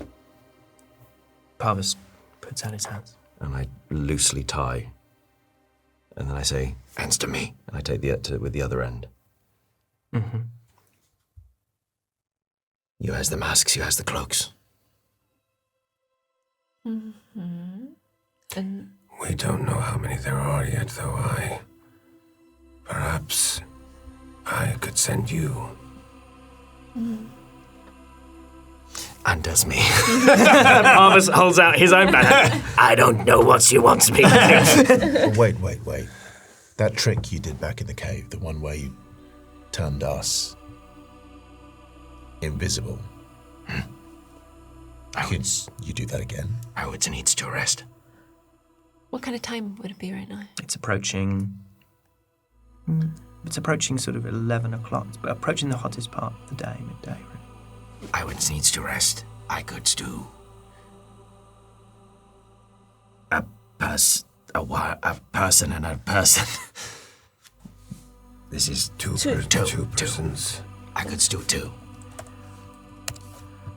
And then I's almost invisible. You can't do 2 and 2. No, I'm sorry. I was trying to say I could do. I was trying to say I You can could do do a it one to- and a you can one do to it make to- two people. Yeah. And then I is almost invisible. Yeah, and no one's gonna look twice at an owl flying around the forest, right? Right? Or two. I likes this. Can you have a fly speed yet? No, I can't. So things hard. Can you do this? We can't afford no mistakes. Or a rabbit. A rabbit, a beetle. You've said. I mean, Not a panther. I've said that. I mean, you could be a butterfly or a bee. Like, you've got anything that you've got in your stat blocks that you've prepared because, like I said, this is really replete with life. This forest. If they is not all gloom, who does you think they might be? Well, sounds like this. Whatever that halfling was talking about. They've got to be getting all of this somnium from somewhere, right? At a guess. If we rest, no one's will think twice. The butterfly, or a bee, Again, those fly. Oh yeah, those and flies. a Sorry. beetle, or a bug thing. An ant. I can do two. Two disappears. I is sneaky. And then I take your hand and I cast prestidigitation and do the symbol on yours, and I say, And you is good with words. Yeah. We has ways of going in. Dolly and I have been in one of these rings before. Right. No, keep it together. You're doing well. You were doing well. No eye at contact, no keep going. At no point was I, Uncomfortable in the ring, and I'm like, Dolly and I. Oh no, I have to now. I simply must talk about the ring. Dolly and I have infiltrated one of these rings before. We know how they speak, how reluctant they are to give information, but we've done it before. What are the rings called? I don't know. I'll just call Well, it a ring. tell them what they're not called. I threw something out there. I said, ring, and that didn't seem to fly, so. I don't think they communicate with each other much. They're going to be suspicious of us. They are likely to have sending stones. I think we go in, see what we can find. Look around. You see what you can find. I thinks we're all stealths with bugs or hiddens and ifs. You is not stealthy enough. You has words, and you has ways, and you has this. And I point to the prestidigitation. So I think stealth is our best. After arrest. Yes. And we go in at night. Yes. They're going to be suspicious. You has the... Yeah.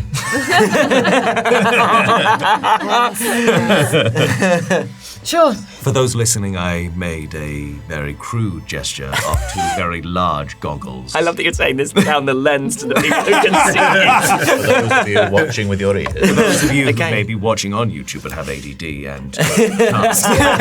For those of you who are me and Alex. Okay. So, do you want to rest where you are, this close to the... No, I think we should back need. up a little bit. Yeah. So we can, be a little bit. Someone roll me a survival check to find a suitable space. Screw it. Go on. Ooh. I'm going to use heroic inspiration. No. Yeah, I fucking did. That was that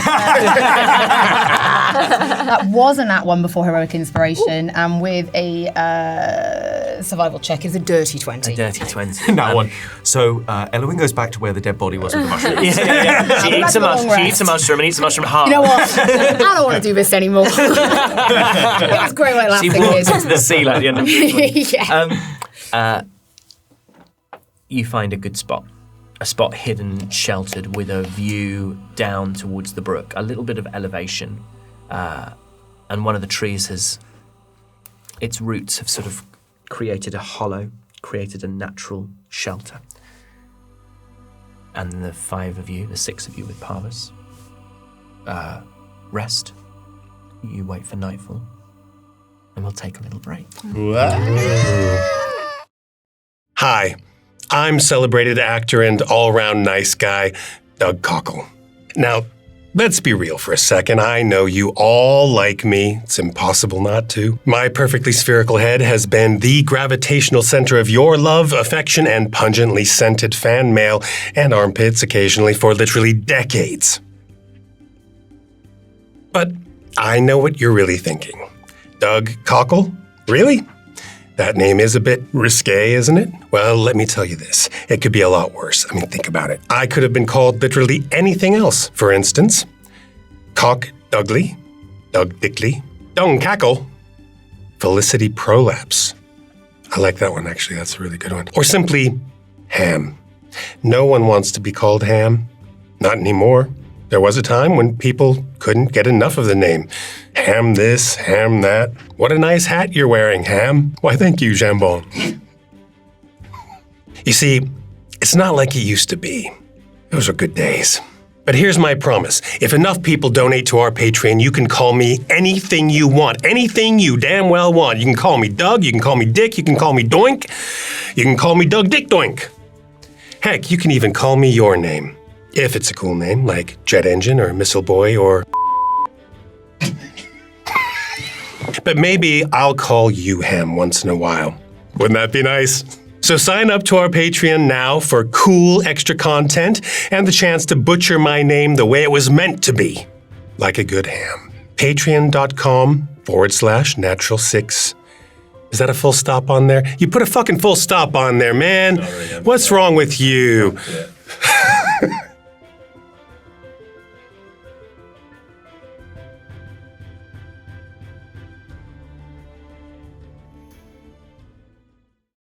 And we're back. You have Just wondering if it was a good ad read. rested. And you wake after darkness has fallen. It's approaching 10 o'clock, 11 o'clock. It's almost in the gloam, but that has now softened into darkness, softened into night. And the moon is bright. And the sounds of bees and butterflies and birds have been replaced None by... of which are Kelness. None of which, crucially, I can't stress this enough, none of which are Kelness. May I ask a question, which yes. is, do I have to roll for blight? Mm-hmm. Yep. Every time you have a long rest, both of you roll. Boo! I hate it here. Con save? Yep. Yeah. 16? Nothing happens, no change. Yeah. 5. Okay. On a 5, because you are a little bit earlier in this process, you, I'd like you to roll a d4. 3. Your max HP is reduced by 3, and you are vulnerable to radiant damage. So you will take double damage. Dub. Dub. Natural 40. So what you hear instead are owls, the nocturnal animals. But beyond that, I mean, a forest full of life at night is just as loud as a forest during the day, really.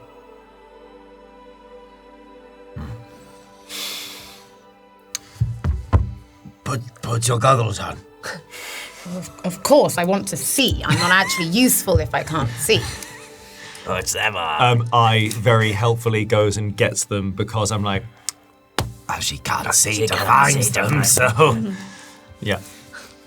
Here goes. I assumed they were already on. They're clearly not. Do you sleep with them on? That's dangerous. No, I should have it was I should have daytime. doubled the d4. You lose so much maximum It was HP. daytime. I wouldn't have to. Exactly. No, of course. So we has woken up, it is dark, and I was looking over you going, puts the goggles on. I've told you, please don't look over me while I sleep.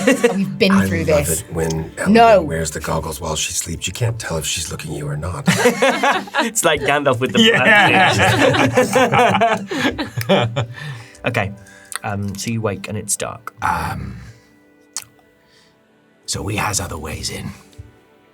We does not need to go the way that I saw.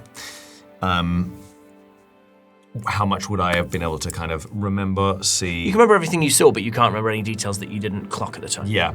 So, but in terms of like, if we were to say that this is a thing, what are you giving me basically? Giving you what you had. But like in terms of like at like 12 o'clock there was a way in, or boat, it's just like you can come in at any angle. Oh, okay, Hello. right, Wait. okay. So where you were approaching, which was from the south east, is very, very dense. If you track along the north, to the north, which is where you went, it thins out.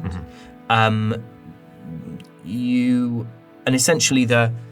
have enough of a sense of there is a sort of a path, a track that leads out to the west. Okay. Sort of west-northwest, if you like. But beyond that, I would say you would just have enough of an awareness of the tree, the obscurity, the level of obscurity that those things would offer. So I relay this, and then I'm like, So the thicker parts could makes it harder for us to get in, but also provides us with a cover. But there are bits which will be easier for us to sneak in, but obviously less cover. I mean, we're not trying to sneak in, right? No, there's not. I mean, sounds like some of us can sneak in, some of us can walk in with a disguise, and some of us will be invisible, so it doesn't really matter much either way. I suggest those of us who are not trying to sneak in, we don't. These people get jumpy, so we need to be very, very clear that we are not a threat. So are used to being invisibles? I will not be invisible. I does not know who is being invisible. I has slightly lost track as well. I almost does not needs to be invisibles. Yous probably needs to be invisibles. Elowen. Not that bad. Apavis, what does you need from me? I suppose I is a target. That is useful in its own way. But I thinks you is with the words, you is with the spells, and you does the animal thing. So if I can't do two, Apavis may as well be one. I is getting goods with the one and the two. Yeah. Getting better. Apavis may as well as be one of the twos. Invisible. Mm-hmm. Very good. Okay, so we're in. You haven't talked about what you're doing when we're in there yet. This is a very good point. What do you want to do? Seriously, we've all talked about going in there and not a single one of us has decided what you hope to do once we're inside there. Do we want information? Are we looking for something? Do you want to burn it to the ground? Yes, Maybe let's find out what it is that they're doing. of course. And then we burn it to the ground. So we're going in for a fight. No. If we can burn it to the ground without fighting, fantastic. I don't want to leave mushrooms if they're that size. Okay. Scorched earth. Anything that weakens the gloom is good for us, right? If that's the plan, that's what we're doing. So does you two wants to go in with the words? And you can try to figure out what their plan is. Guess so. You has fire? I can have fire, yes. I has small fire. You has big sword.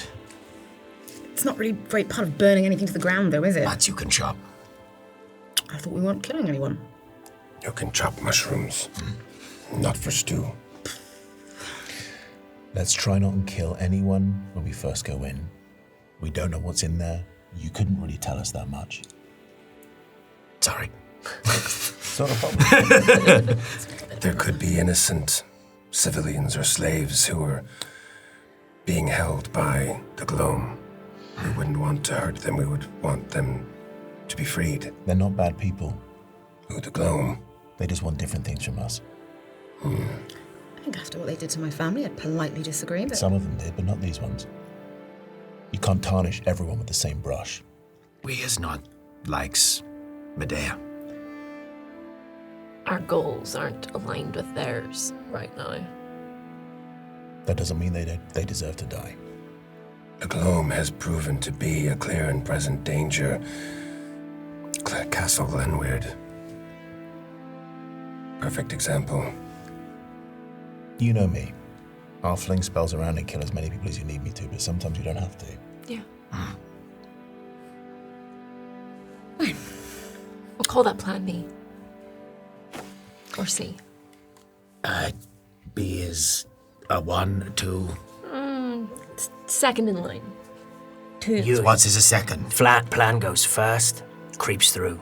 Grass. 1, 2. Second, another behind. A plan if the first plan dies. And then another plan behind if the others die. Good. I'm going to put my mask on and my cloak, and I look majestic. Roll me performance.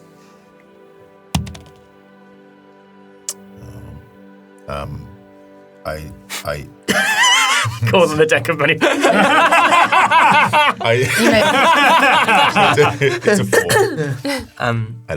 I do it with an incredible flourish, and I try to look amazing. He does it with incredible panache, and as he wraps the cloak round, it gets badly caught in a bramble patch, and he has to do that thing where it sort of tugs and is flopping over, and when he pulls it away, it's gone sort of over the head briefly, and then he's really quite profoundly lost in it for a moment. Does it give you that brief moment of seatbelt?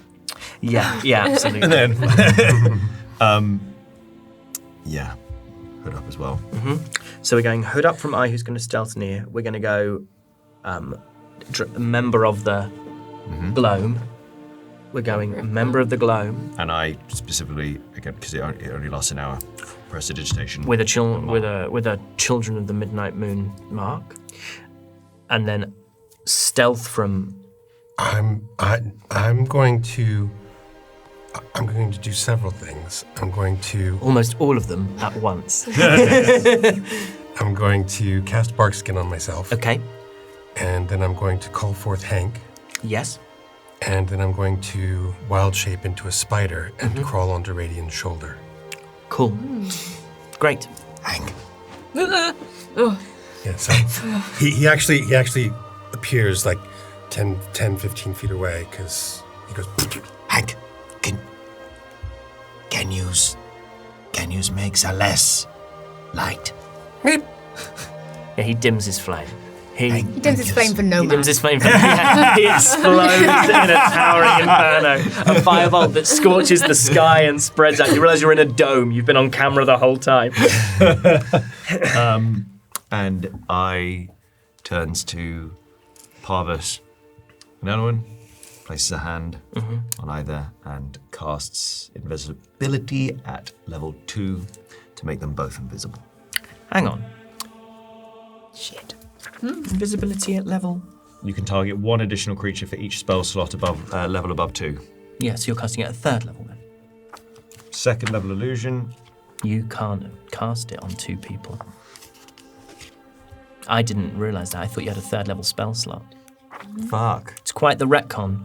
We go back to the caves. I'm totally fine with it. I'm fine with it. I mean, to didn't be catch fair, that. Radiant dropped his Immediately. Yeah, that's fine, but you can only do it on So Okay. wait, you're saying I wasn't invisible? Yeah, you canonically were not pretend. invisible Yeah, for you any You of just that. pretended that I was invisible the whole time. Your Emperor's New Clothes, his entire form. Look, you were just having a hard time. Just wanted you to feel a bit special. Don't do that to me. I could have got hurt. I thought that's what you wanted. I didn't appreciate you unbuckling the trousers. I wasn't invisible this whole time,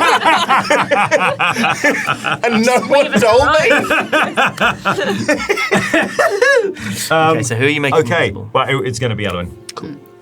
It makes the most sense, I think. Parvis has a +6 to start. Yeah, it makes the most sense. Oh, hold on. So do I, sweeping. Yeah, but Parvis is Well, not a And I get the feeling Not as well. that bad Parvis is- anymore. Parvis is- Give me a Parvis is- break. And No, I you, also- you misunderstand me. I'm trying to keep you alive. I also get the feeling as well that should Elwyn need to pop out of invisibility, be able to get right up close to them and then just one with an Yeah. attack. Yeah, what breaks is pretty invisibility? fucking- If I attack? You attack or Yeah. get, or you take damage from like an area of Attack or effect. take You damage. need to So- back, it doesn't matter. Yeah. Sorry, so Elwyn can't be invisible. No, she can. No, she can. Yeah, she she can. is. I was erroneously trying to use a spell at 3rd level. misunderstood. And yeah. at 3rd level, he could target 2 creatures, but he doesn't have a 3rd level spell No, slot. So I he can only misunderstood. target 1 creature. So Elwyn's going to be invisible, and Parvis is going to be in vision, Stealthy. but stealthy. And canonically, the twist in this episode is everyone knew that Radiant wasn't invisible, but they were humouring him the entire Toads time. was so embarrassing. Yeah. It was Because you so loudly said, "at last." Yeah. I was never invisible. Okay, so what are you doing? Yeah, so I'm casting invisibility Great, on. great. So everyone's prepared? So, does you walk in the pathway and we sneaks I guess. behind? Or you can go a different way. I thinks there is a way in close to the pathway, and I thinks this is the way we goes. Okay. So you're going to go through the way that you watched the gloam go. You'll get the 2 sort of in inverted commas gloam are going to go that way, and then you're going to find a point of entry for I that is sneaky with Elwyn and Parvis also finding some sneaky rooms. Great. Everyone happy? Let's do it. Let's do it. So, Tarantula. you creep closer and closer towards the area where you saw the gloam enter. You retrace your steps. Everybody roll me stealth checks. And those who are invisible can do Do it. I need to stealth? No, I spider guess on you Radiant's don't shoulder. really. And I'm not trying. Yeah, I'm not. You're not trying to do stealth, so anyone who wants to be stealthing. You said I roll advantage for Advantage, invisible. yes, Thank fuck, 'cause it was a nat 1 to a 19 plus 6, so that's a 25. Raw 19, so that becomes a 25. 24. 24. That was the least. Least stealthy. Suck it. So you make your way to the edge of this tree line. And as... Are we saying the stealthy ones are going to kind of get themselves positioned before the others go through, or are we just doing this all at once? I think I'm just going in all. I think all at once. Yeah. Cool. Radiant and Dolly. You push your way through this foliage. I'm going to say you kind of don't really need to roll. Roll me perception, the pair of you. Let's see. I can perceive too. You can. Very, very nice. I too can perceive. I too. Does that spider look like it's looking around? With all 8 eyes. What did Dolly get? 13. 13. What did 6. A 6. What is perception's ability modifier? Wisdom. Wisdom. Oh, +0. Okay. 13. 13. The first thing that you're all hit by is that smell. And Radian, you are less used to somnium than these two, and therefore that smell hits you harder. You can feel Kelnis's spider nose crinkling on your shoulder in the folds of your cloak. Hey, Radian. Yeah. I can talk in wild shape. You totally can. I will allow no hijinks in this place. Oh, what? I'm just warning you. No I'm warning you. hijinks. I want to give you a really, really good sense that you are going into an area where if you can try whatever you want, but I don't want anyone to try something and be like, I was just messing around, I didn't really mean it. No. Oh, what must you think of me, Harry? Well, we've been in Alphellian together. Let me tell you what happened last time. No. I don't want to step on toes, but I just don't want anyone to be going. Whisper sweet nothings into Radian's ear. Please feel free to do so. Don't do that. God, this stinks. What? I've never been this close to you before. Right. You smell almost as bad as the mushrooms. You could do with a bath. Was that really necessary for now? No, but I thought I should let you know. Just other than the smell of the mushrooms and the smell of your mount, what Kelnis and also Dolly see are that at night these mushrooms glow, and they cast the semi-cleared area of forest in orange and yellow and purple light. Trees have been cut down, and there are buildings all around you. Away to your right-hand side are 2 kind of large buildings, and another one that you can see from your vantage point is in the center of these many clusters. There seem to be, although you can't necessarily tell if you can see them all, there's at least 4 really significant large clusters and maybe some smaller ones that could be tree stumps at this point. You can't really tell. And there are workers, people moving between the clusters. They have their faces wrapped in scarves. Their clothing's made of patches and stitching more than the garments. And a few are just, whether through exhaustion or some other malady, have just sat on the forest floor staring up, their faces illuminated. And you see that, let's have perception from the other 3. 19. 19, 16. 16, and a 17. So I'll say you all see the same stuff. So It feels nice to perceive things this time. Yeah. I've come back in and I've suddenly gone, I see so clearly. So what you see is some are carving with little hand sickles small fungi from the base of these great clusters, almost like shoots, new shoots that are growing to join these huge stems. And those huge stems are, there's these rickety scaffolds that have been erected. And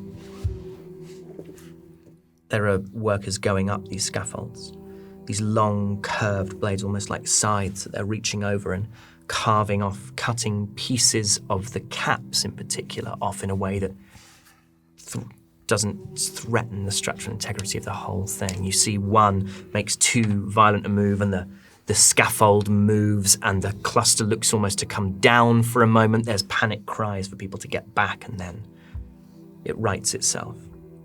And below, at the base of these clusters, are people holding big, wide lengths of cloth to cushion the fall of these mushroom caps as they descend rapidly from 20 feet up in the canopy down to the forest floor. And in fact, everyone who got... it is just the 3 of you at this point who've got higher than a 15. You see that in the center, there's a building, and outside that building is someone in a gloam, two people in gloam cloaks, masks on, having conversations, and that there are others. From where you are, you see two up towards the north. There are two more buildings, and you see two gloam there. They are holding spears and longbows slung across their back. They look to be... Roll insight, the three of you, including Parvis. Insight was a nat 1 from Parvis. It's a 12. 12. 8. 8. A 12. No, sorry, hold on. I was mixing up with investigation. It's 16. 16. They are guarding. You don't know if they're guarding the workers or the mushrooms. You don't know if they're stopping people getting in or stopping people getting out. Looks. Points out these various... You see that there are, from where you are, you can see two figures, as I say, by these two buildings up to the north, two at the very center of all these clusters, and then you also spot one by themselves looking out in towards the forest on the southern edge. And then you see some heads turn as there's the rustle of foliage. And you watch as Dolly and Radiant in their gloam outfits, with a barely perceptible spider on Radiant's shoulder, make their way towards this central building, and you see one of the gloam in the central building points. And they start to walk towards you. Radiant and Dolly, you see that there is just on the neck and the hands, you see dark skin. They look tall. Could be a tall humanoid elf, could be a human, could be an elf. You can immediately establish they're not a halfling or a gnome or a tiefling. They have braided black hair, which just frames the mask and the hood above. And they step towards you with another member of the gloam. And the one with braided hair speaks first. Who are you? We've been sent here by another ring. We've been getting reports. We were told to check in. How's everything going here? How's production? Perception?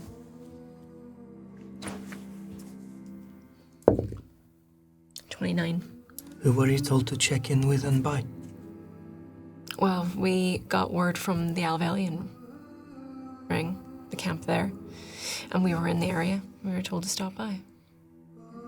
Where we were going at before that, can't divulge. You just pulled yourself back from a disadvantage, but I won't tell you why. Wrong. 24. Who is your commander? Which ring are you named in?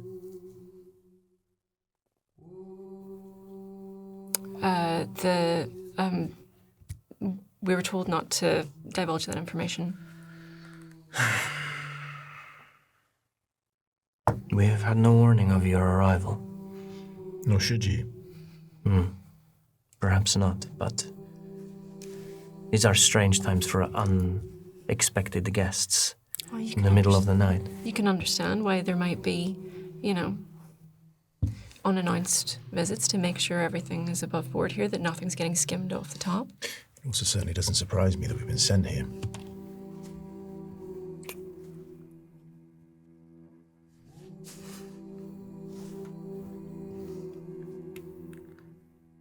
What's that on your hand?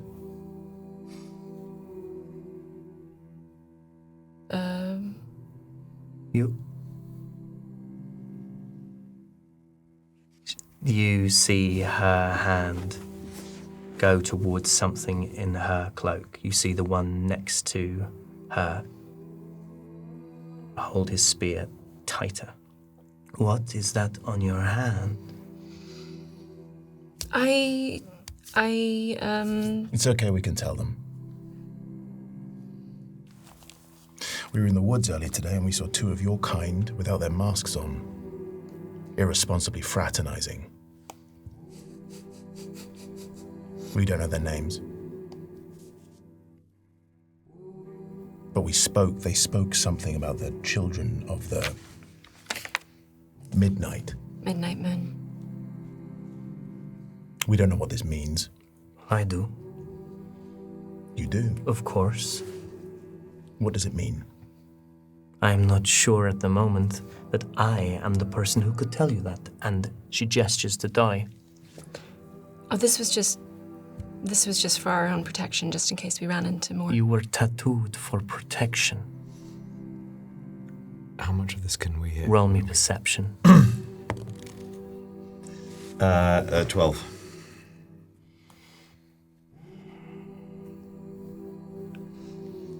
I'm going to say you can hear that there are voices being raised. Roll me insight with disadvantage.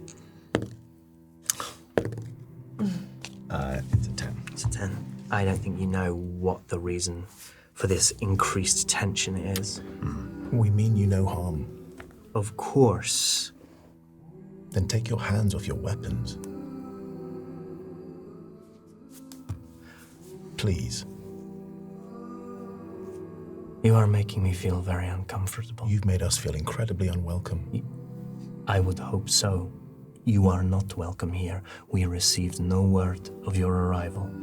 And now when you are here, you speak of whisperings in my ring. You speak of... You speak of... You speak of... We're together, we got this. You speak of whisperings in my ring. You bear the marks of the cult. You come with no credentials. Do you have a letter? Look at my hands. Do you have a letter? Any documentation that demonstrates you are one of us? There are many who can wear the cloak. Like we said, our reason for being here is strictly confidential and on a need-to-know basis. I understand that invites suspicion, but our collective only survives because we operate as we do, and sometimes that necessitates a little bit of holding back information for when it is appropriate. Can I whisper into Radiant's ear? You can try.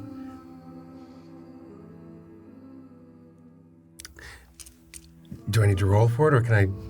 Of course. Okay. Yeah. Like a- if you need to be able to speak at a level that a person can hear from someone's shoulder, you are essentially you are talking like a person leaning into someone's ear and whispering. So you would have to roll a stealth check to not be detected in the process of doing this. Otherwise, they will hear a voice in the same way that Radiant would hear That's a cool. voice. Sleight of hand? Stealth. Stealth. Unless you're doing BSL. With eight legs. 12.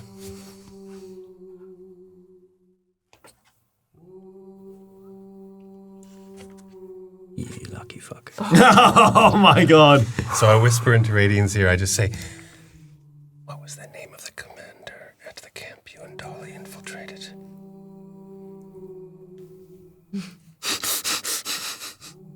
He did tell us his name. His name. I'm gonna let you find it. Yeah. And then I'm gonna have you roll a history check. It's gonna be a DC 15. If you have written it down in your little book, it's a DC 15 history to recall it in this moment with the pressure on. What episode was it again? Please can you remind me. I believe it was something like episode 24. 24. Or 23.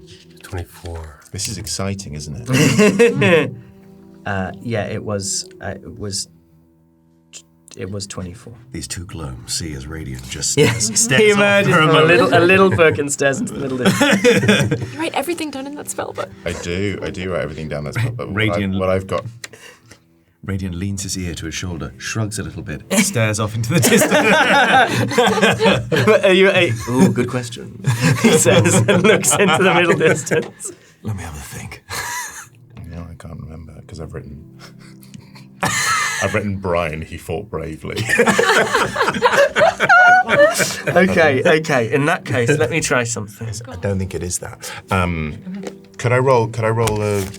Don't know if I've got it written down. Because I've got a probably name. in the I've got a glossary. name, but it's not the leader of the ring. History I've got and Mikhail. Oh, yeah. That's not the leader of the ring. Okay, you can try. I'm going to raise. Say he had a promotion. I'm going to raise. I'm going to raise the DC by 1. Yeah. This is a DC 16 history check for you to recall the name Mikhail. I'm using the wrong. Can I have this? No. Yeah. Ben, no. No, this is a good use. This is a good use. No. 4. Why? On the die. I'm not doing it anymore. I'm not doing it the anymore. show, any of it. No. Takes those mushrooms. Okay. I need to see something. Why are you so hostile? She gets a stone from her robes. Wait here. Wait here. Watch them. And the glowing with a spear sort of stands in the center of where this leader was. She heads back towards that first building, that building in the center of all these clusters. You see her speaking to a stone. Can I just... I meant to say this before, but I've commanded Hank just to follow behind us, but in the tree line. Cool. Way up in the tree line. So Cool. as far out of sight as he can get. Okay. Roll me a stealth for Hank. I didn't do my ritual for you. Retconning for you, I think. You've done enough. God damn. Stealth is Dex? Yes, unless it has an added proficiency, but I don't think it necessarily would. I don't think it does, no. Yeah, it doesn't say like stealth plus 6 or stuff. Oh, actually, it wouldn't because it's all dependent on your stuff. That's a 19. A 19. Stealthy boy. Yeah, I'll say Hank is high in the canopy. Hank would sort of be level with or looking down on the tops of these mushrooms. He's high. As He's done the mushrooms by then. He's rocket manning in the canopy. Bleating up Yeah, there. yeah.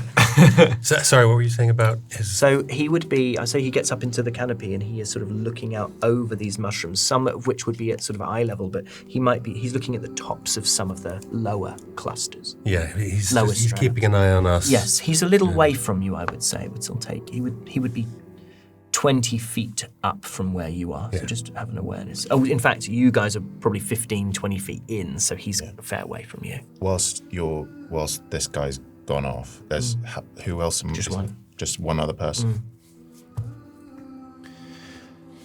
Being surprisingly strict with your rules, considering how lax some of your members are. You are not to remove your masks, and yet you still chose to. I don't know what you're talking about. Wow. Such selective memories. So you're always like this, is it? Yeah, pretty much, actually. Yeah, it gets kind of tiring after a while. I bet you were an accountant before all this, weren't you? What were you? Was a very good patissier. What did you make? All sorts of stuff, mate, whatever I fancied. Croissants? I've been known to get the crescent going, yeah, sure. Of course. Millefeuille?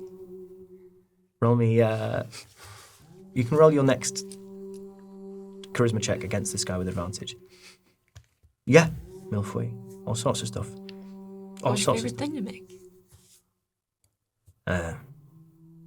Well, I was working on some stuff with pistachios before it all. Calnus' spider belly rumbles. The loudest. It rumbles with the noise of a dragonborn stomach rumbling. You always come this hot, do you, into every interaction that you have? We feel like we didn't come hot at all. I mean, you're throwing stones. You're saying some pretty offensive stuff about my ring.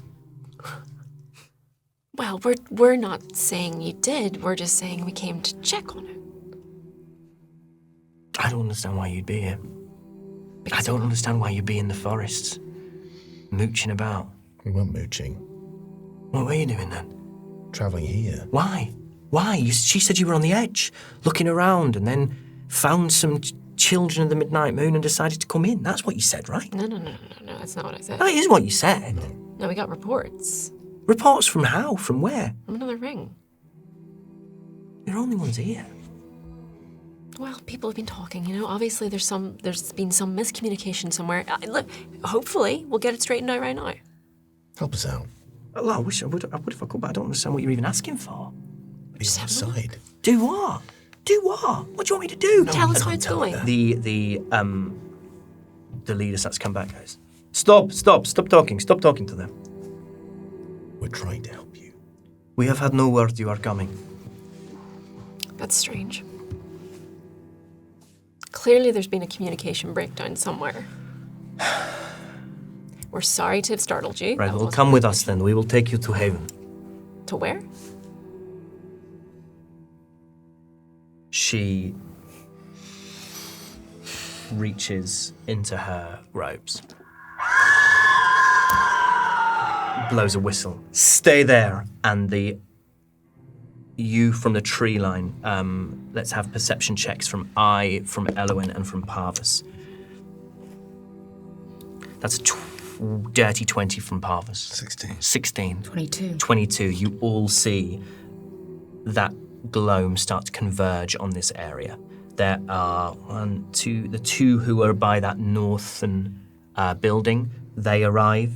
The one that you saw from the south, they arrive, and 1, 2, 3, 4, 5, and two more. So there are 5 additional gloam converging on Dolly and on Radian. How far away from them are we? I'd say you're 30 feet from the edge of the. From. Yeah, because you were intercepted as soon, pretty much as you walked into the camp. Those really tall wooden platforms. Yes. You said they were really rickety. Yeah. Would I be able to essentially knock one down? You can, without sounding too Matt Mercer, you can certainly try. Yeah. I guess I'm going to try and cause a distraction. I'm invisible. Mm-hmm. So I'm going to try and... That would be... Let me just look up the rules for invisibility. Until the spell ends. What ends invisibility? Oh, no, actually... If you make an attack. Yeah, but this would be an athletics check. Let me have a little think about this. There was something I wanted to do simultaneously which doesn't affect you, but I would like, rather than kind of going, oh, by the way, while you're doing that, I want to kind of like make it known at the same time. Because I would also like to move myself 20 foot closer. And I want to cast prestidigitation on the leader, their mask, to make it warmer. They've got a metal mask on their face. I essentially want to make them start to feel very fucking stuffy inside this warm. Mm-hmm. It's a harmless sensory effect, so yeah, we're not getting heat metal or anything like that. It's not going to do any damage, but I just want it to be like, I want it to start to become, if you've got something metal on your face here, okay, and it starts to get warmer and warmer. Okay. So, you've seen these glooms starting to converge on the place where you are, where your friends are. You sense a big shift. Mm-hmm. Obviously, they've just blown a death whistle. Mm-hmm. People are coming. I are looking to heat the mask to make it uncomfortable for that leader. And Elowin, you would like to get to one of these scaffolds and knock them down. Roll me a stealth with advantage. Stealth with advantage would be a 19. 19, okay. You, as soon as the whistle is sounded, not only do the gloam start to converge, the workers start to run. The workers are running into buildings. You see that there are comfortably over a dozen. It's very hard to get a head count with everyone moving around this quickly. Some start to run to the western edge, down towards a road that leads out of this place. Others are going into the buildings. Some of the buildings are just sort of rain cover structures where people are hacking big bits of somnium mushrooms, and those knives are dropped, the hand tools are dropped. People start to descend the scaffolding. And Elowin, I'll say you position yourself at the base of one of these scaffolds. The gloam seems to be the leader with the braids and the dark skin. Looks over her shoulder to her converging group of warriors and says, bind their hand, and She puts her hands to her face. Bind their hands. Bind their It's hands. time to go. Yeah. I'm gonna reach out and take Radiant's hand. And cast Dimension Door.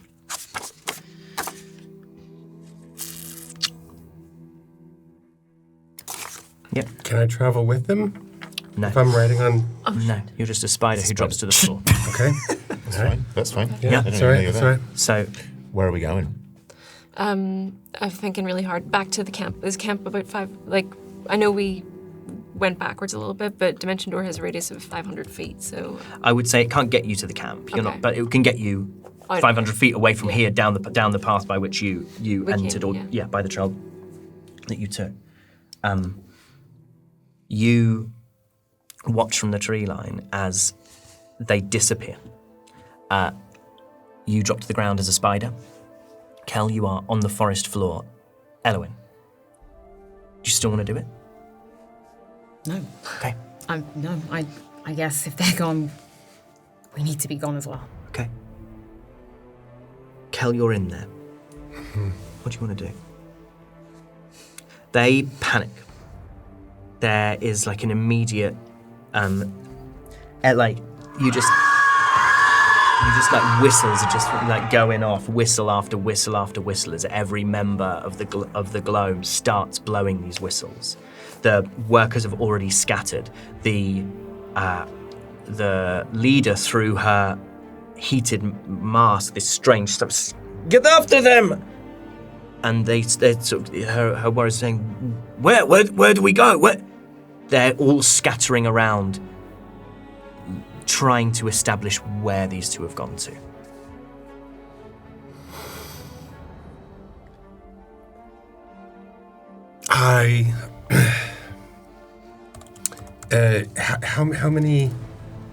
How many scaffoldings are there? There are 4 large scaffolds. 4 large scaffolds. I'm going to make my way towards the nearest one. Mm-hmm. And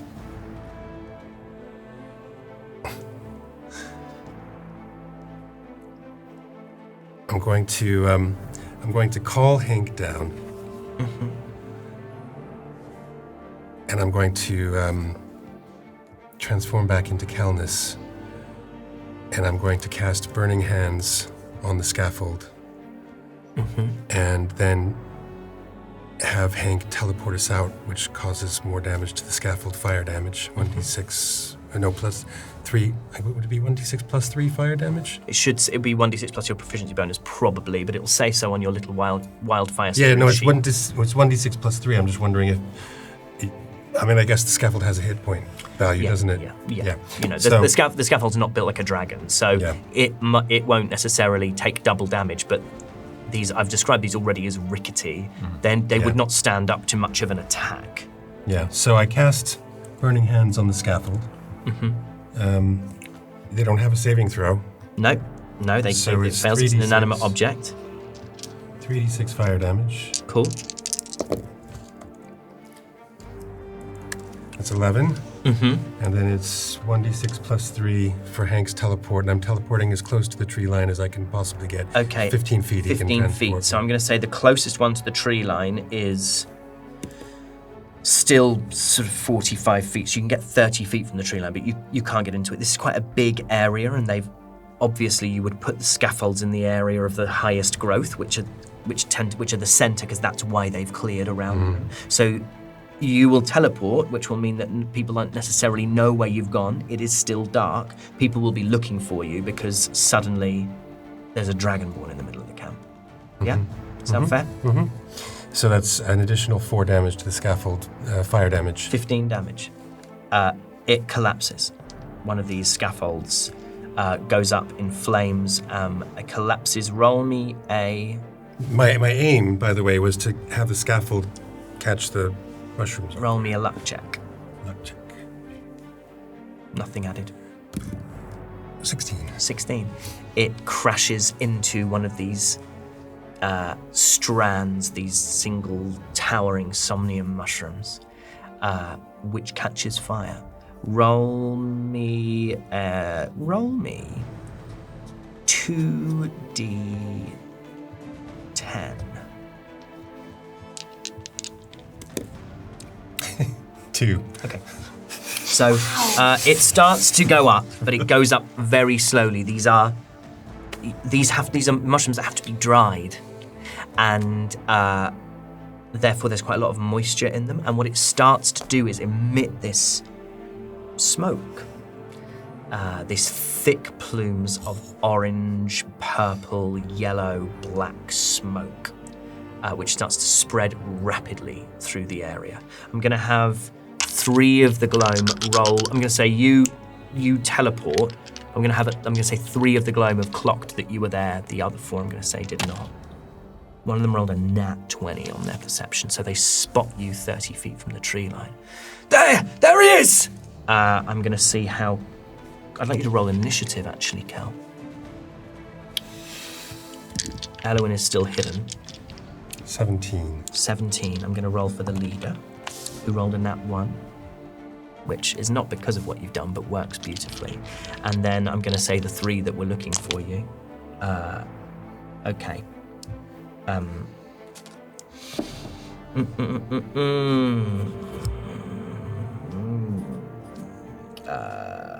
17. Okay.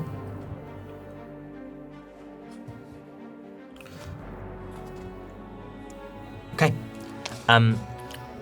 This first gloam that spotted you is going to take a longbow from its back and shoot an arrow at you. In fact, it's going to shoot 2 arrows at you. First one is a nat 1, other one is a natural 3. They are shooting in the dark through narrow eye-slit masks. If anyone wants to act on this, you can choose to join initiative. So I'd like to click my heels. I get 10. Perfect 10 turns of... Gentleman's 10. Gentleman's 10. And I... Parvis is going to join the initiative as well.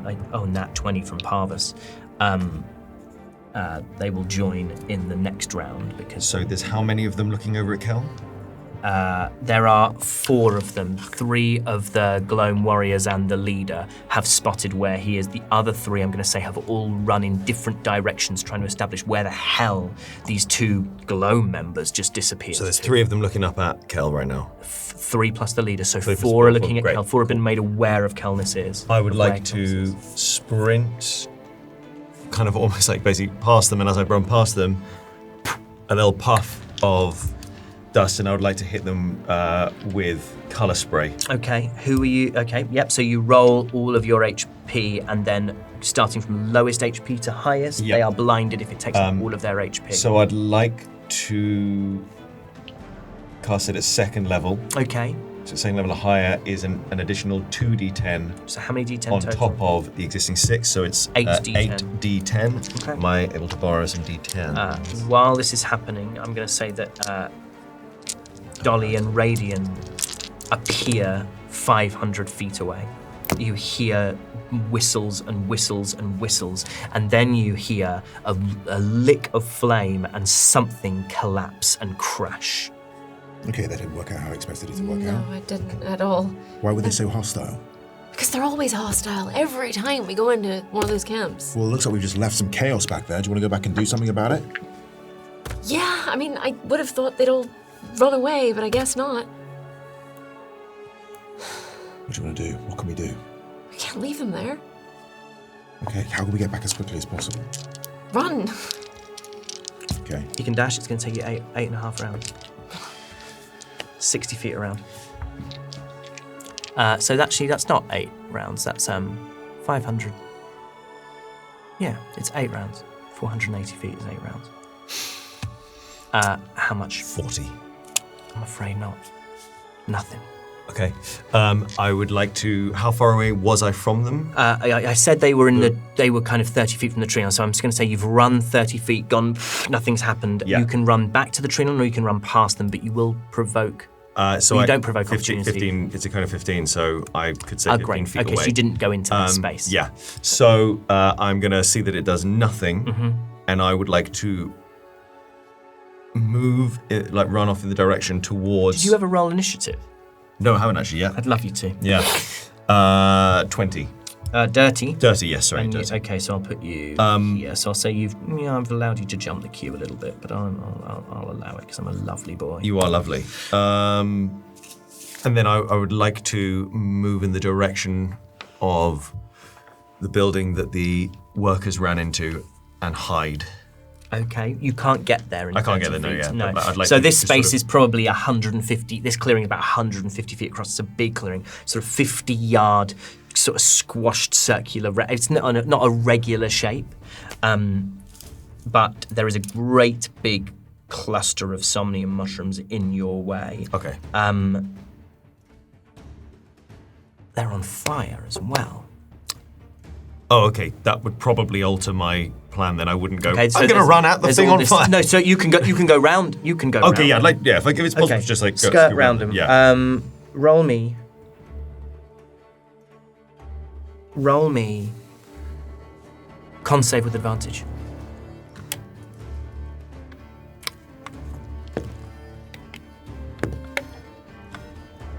Oh, well, nat 20. Great, gorgeous. Nothing happens. Yeah. That is the next one of these gloam longbows. Oh, and I didn't roll to hide. Okay. Let me just. Okay, yeah, it's fine. I just want to make sure. Rolls twice. Seemingly the first person was a rangefinder because they managed to fire a couple of arrows into you, Cal. Rolled a 1 and a 1 on a d8. So that is 6 damage total. Afterwards it is your turn. So you get hit by these 2 arrows. You're 30 So feet. they hit automatically? Oh, sorry. Well, I rolled a 15 plus modifiers and a 19. That's rude of me not to tell you, but that becomes a 20 and a 24. That hits. So I apologize for not telling you what they rolled. 6 damage, piercing damage. You're struck by these 2 arrows. You are 30 feet from the tree line. It's up to you. Oh, is it my initiative? It's your turn, yeah. Are you next? You teleported away from the cluster. You teleported 15 feet away from the cluster. Roll me a con save with advantage.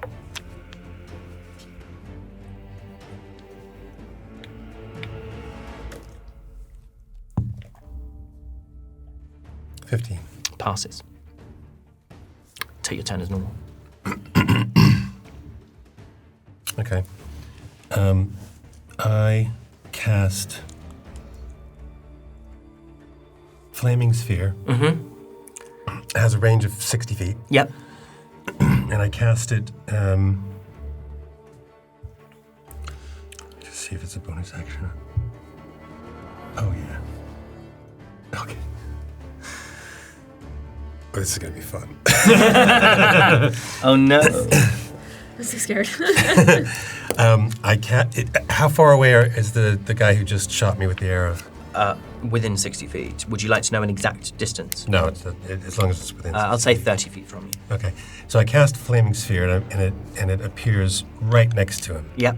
Is there anybody else close to him? Yeah, I'm gonna. They were all. I mean, they were. So essentially, standing next they to each other. spread. Other than these 4, including the leader, one of them said, "Look, there he is." So it stands to reason that they're all within, I'll say, 15 feet of each other. Okay. This has an area of effect of 5 feet. Okay. So I'll say you can get 2 of them. Okay. So when the sphere appears, its flaming ball of sphere goes, Yep. and they have to make a dex save of 16 or take 2d6 fire damage or half as much. 15 from the one who missed you. 19 from the one who hit you. So 1 pass, 1 fail. Okay, so the one who... Do you want me to roll just one? Yeah, so or- just roll, because they take half on the success, right? So don't worry about rolling twice. Okay. So that's 10 damage. 10 damage. And it's fire damage. And I forgot about this in my last roll. Yeah. Because Hank's out. Enhanced Bond means 1 extra d8 damage. Great. On every fire spell. Nice. So add a d8. 7. 7. So that becomes 17 damage to 1. And they'll still take half of that. So 17 halved, I'll round it down, is 8. Okay. And then, Yeah. as a bonus action, I can move the sphere up to 30 feet and ram the sphere into a creature that has to make a saving throw, but I'm going to ram it into another scaffolding. Great. Yeah, I think that's really fun. Yeah. I think that's really fun. It will fail its save. So it's just roll the damage. 2d6 plus 3 fire damage. It doesn't say on No, it doesn't say like on subsequent turns or anything like that. No, it just says as a bonus action. Great. That's cool. So it's not 2d6, just 2d6 fire damage. So that's 6, and then plus 1d8. It's 5, so 11 fire damage 11 to fire the damage. thing. And then Hank isn't a bonus action. Hank is just Takes his initiative immediately after you. yeah. So he's going to teleport me another 15 feet towards the tree line. Okay, so you're now 15 feet from the tree line. I'm going to say they can still see where you are. Like, you're not moving far enough that these ones that are really locked into you are like, where did he go? When essentially you went like the width of the table and a little bit more. Yeah. But you are now 15 feet from the tree line. And I will say that scaffold starts to crumble.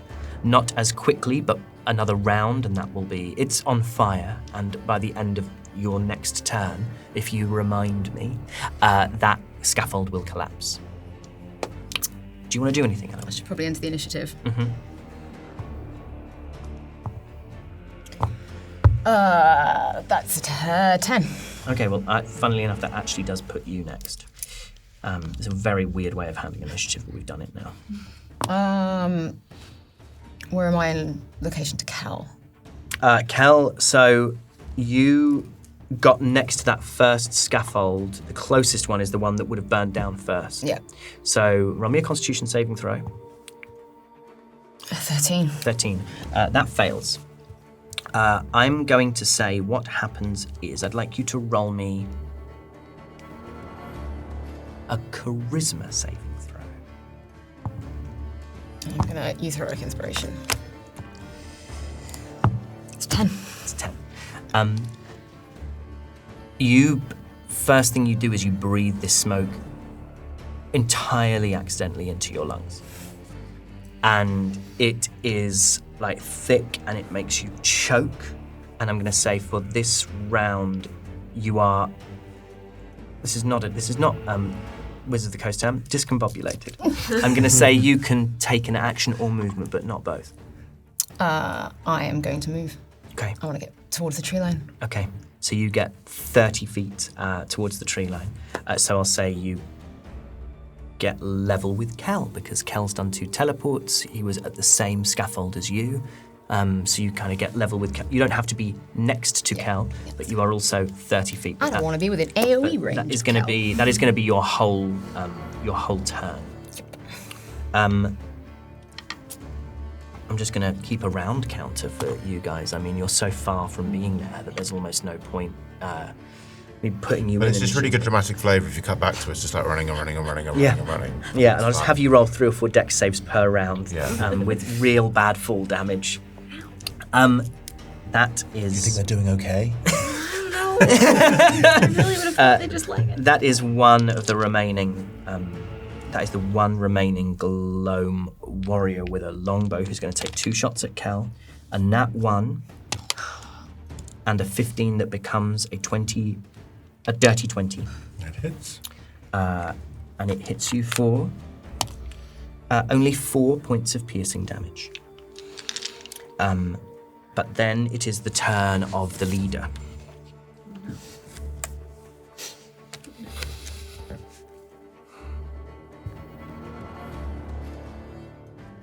She puts her hand out towards you, Kel. I'd like you to roll me a wisdom saving throw. That's a 23. You pass.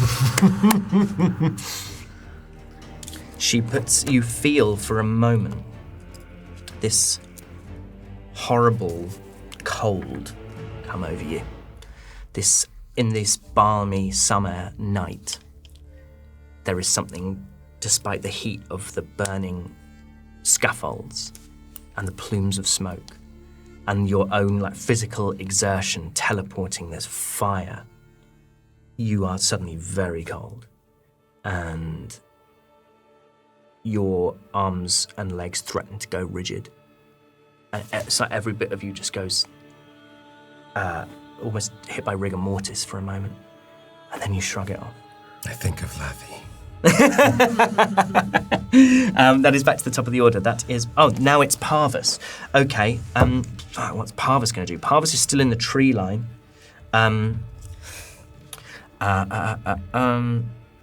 Parvus is still invisible. No, Parvus is not invisible. Parvus is going to target the caster. And is going to... 60 feet from the caster and is going to cause it to make a dexterity saving throw. It has a +2. It rolled an 8, so it fails. The caster takes 11 points of radiant damage. And you would hear this even from like 440 feet away. In fact, you're quicker because you have 35 feet, so 440 and 430 feet away. You are going to be you're going to be there a full round quicker because by the time you get through 8 rounds, you'll be 80 feet further ahead. So that's 1 round that you've done. You hear like a sort of scream, a shriek, and the caster shouts, "There's more of them!" and looks over to where Parvus is. Parvus has essentially revealed himself in doing this. That is Ai's turn. How far am I now from the house? You can get there in a round, say, of 25 feet. 25, I've got 60, so cool. I want to get there. Can I try and open the door? Yes, you can make an athletics check. I'm going to say they will have put stuff up against it. This is DC. Let's call it these are not warriors. You think, because otherwise they might have done something different.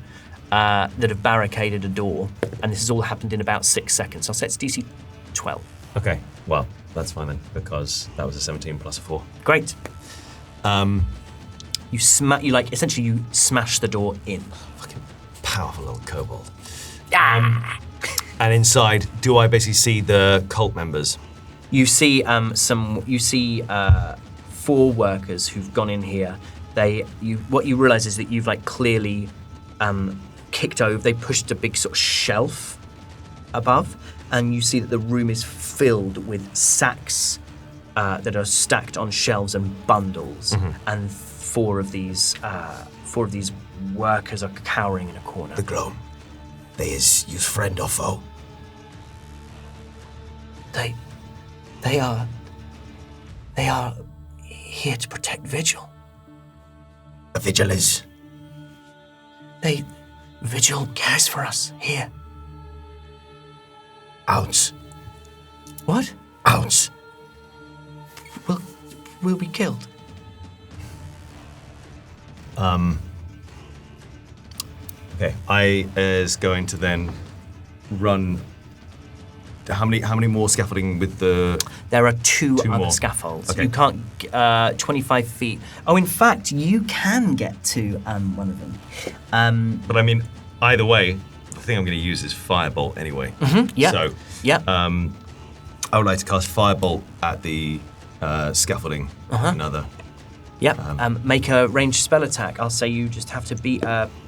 It's a dirty 20. Yeah. You're fine. Cool. Roll some damage. Cabbage. That is 13. 13. Cool. That will collapse next round. Okay, cool. And then I would like to. So I've used 25 to the door. Yep. How far did I have to go to in order to be within range for firebolt? 10. Range? I mean, actually, it's 120 foot is the range. Yeah, but I'm going to say you have to get back out of the. Like, I'm going to assume that you're kind of in the doorway. Take a step in, step back. We'll call it 10. Yep. We'll call it 5 feet. Great. So you've got. So I've used 35. I've 30, got. Yeah. You've used 30. You've got 30 feet. Okay, we've got 30 feet. And how far away is Parvus from me? Parvus is. He's a good way away? Parvis is a good way away, yeah. I would like to use the remainder 30 in his direction and then hide.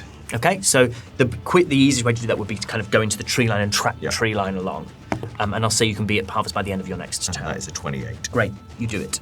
That is the first gloom that had a go at that had a go at Kelnis.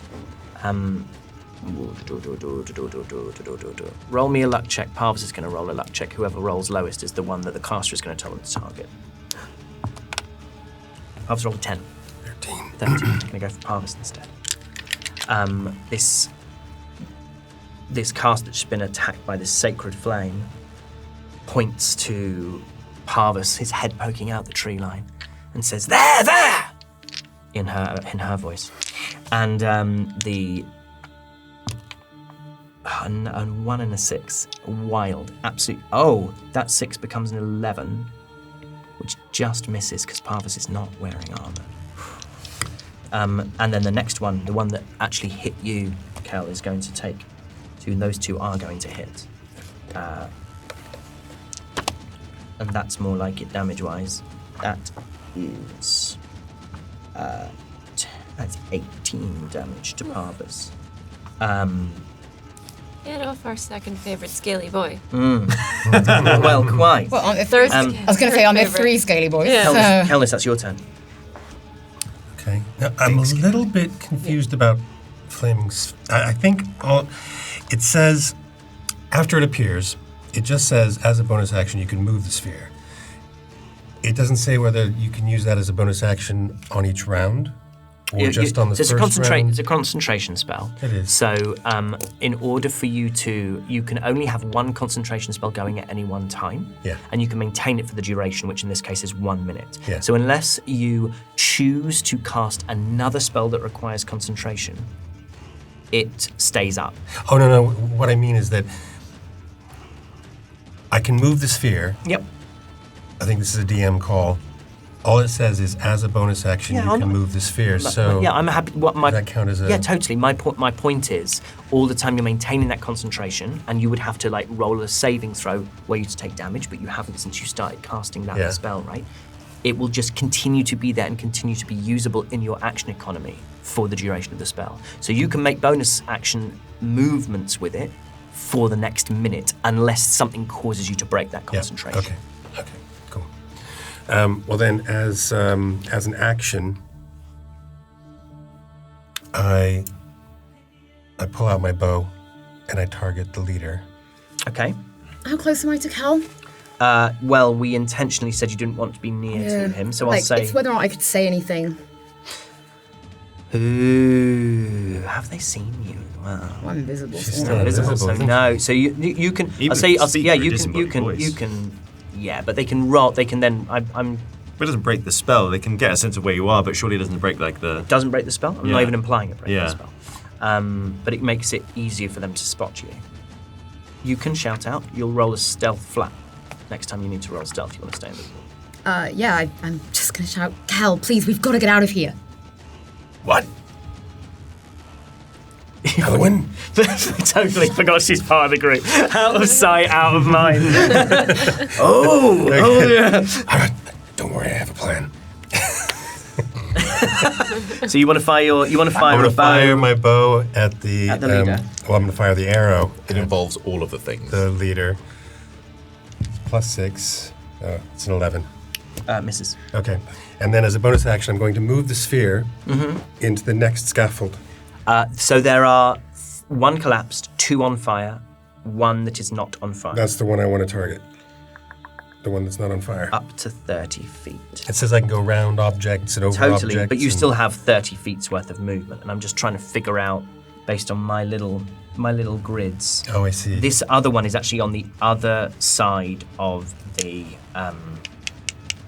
other side of that central. It's the furthest one away. You know, I said that there's a building in the center. It's like beyond that. So I would say that is 60 feet in order to get it there. You can move it 30 feet, and you could move it onto the building. That's what I was just thinking. Great. I'm gonna slam it into the building. Yeah, great. I'm going to say... 2d6. Yeah, it's just going to take damage. It ignites flammable objects not being worn or carried. And this is not... 6 plus 1d8 because of enhanced bond. Okay. 9 damage to the building. 9 damage to the building, and people start. The doors slam open, and people start running out of that building. There's people in the building, and they are like desperately trying to get out. Okay, and how far is Invisible Ellie from me? You don't know she's invisible. I guess you could, if they can't tell where she is, you can't tell where she is. You can roll a perception check to try and find her, but you'll do so with disadvantage because you've already used a lot of your action economy. You know. Because what I want to do next is teleport another 15 feet towards the tree line. You can get into the tree line with 15 feet. And I would like to take Elwyn with me. How close does Elwyn have to be to you for her to be brought into that spell? I don't think you're going to be able to do that, but I'm happy to be wrong if it turns out I am. The spirit and each willing creature of my choice within 5 feet of it. A lot further away than that. Elwyn, if you can detect her, is probably somewhere between, you would guess, 20 to 45 feet of you, but you don't know where she's invisible. There was a disembodied voice that shouted. Voice. Okay, well, I teleport into the tree line. Okay, so you get into the tree line. You are not hidden, but I'm going to say, yeah, you're not hidden. Elwyn, that is your turn. I'm going to move as far as I can into the tree line. You can dash. Yep. Yep, you're in the tree line, so you're out of there. Kel is in the tree line. Parvis is in the tree line, but they know where he is. I'm going to say they still know where Kel is. I is hiding. I was moving towards Parvis. You're moving towards Parvis through the tree line. Okay. Would I be near Parvis at all? We never specifically say. You can run back towards where you know Parvis is if you want, or near to Parvis. Yeah, near to Parvis. Okay. Okay. Yeah, you can do that. I'll say you can be within 15 feet of Parvis. You can play kind of fast and loose with the whole theatre of the mind distances. Sweet. Yeah. Okay. I wanted to be within 5 feet. Then you can do that. You were trying to. You thought earlier you were trying to avoid AOE. So well, yeah. No. Screw Now I'm thinking Parvis is taking damage. Yeah. The rules of invisibility. Yep. Is it if I attack? Yes, or if you take damage. What about if I reduce damage? If you could reduce it to 0, I would rule you could keep invisibility up. Just thinking about interception, that's all. Huh. Just yeah, I'd say you can do that. That's fun. I love it. An invisible, just suddenly, like, you fire a shot and just like, what the fuck is that? Is that everything you want to do with your turn for now? I mean, you've dashed, so you've used, but Yeah. There's nothing else I can do anyway. Is the third member of the glam. I'm going to roll for the other. 1, 2, 3. I'm going to roll for the other 4 who ran off in different directions to see if any of them are returning to this space or if they are still out looking. I'm going to say 50 for this first round. I'm going to say 15 or lower, and they are still looking. 16 through 20, they are returning to the space. 10, a 20, a 16, a 17. 3 of them are coming back. One is coming back from the from towards that remaining scaffolding where you were pushing the flaming sphere. One of them is, and the other, I'll say the other 2 are coming back from those northern buildings where originally you first saw the 2 that you guards. saw. Yeah. So I'm going to have them enter the initiative at the top of the order. That is one of the gloam longbowmen. Longbowman. One of the gloam longbowmen. Jim Longerman. Kel, you can roll me a luck check. I'm going to have you roll against Parvis, and I'm going to have, now you've got into the tree line, I'm going to have you roll with advantage, and he will roll flat. He rolled a 19 though. 11. Okay, they're gonna go. This guy's gonna go for you. Takes 2 shots with his bow.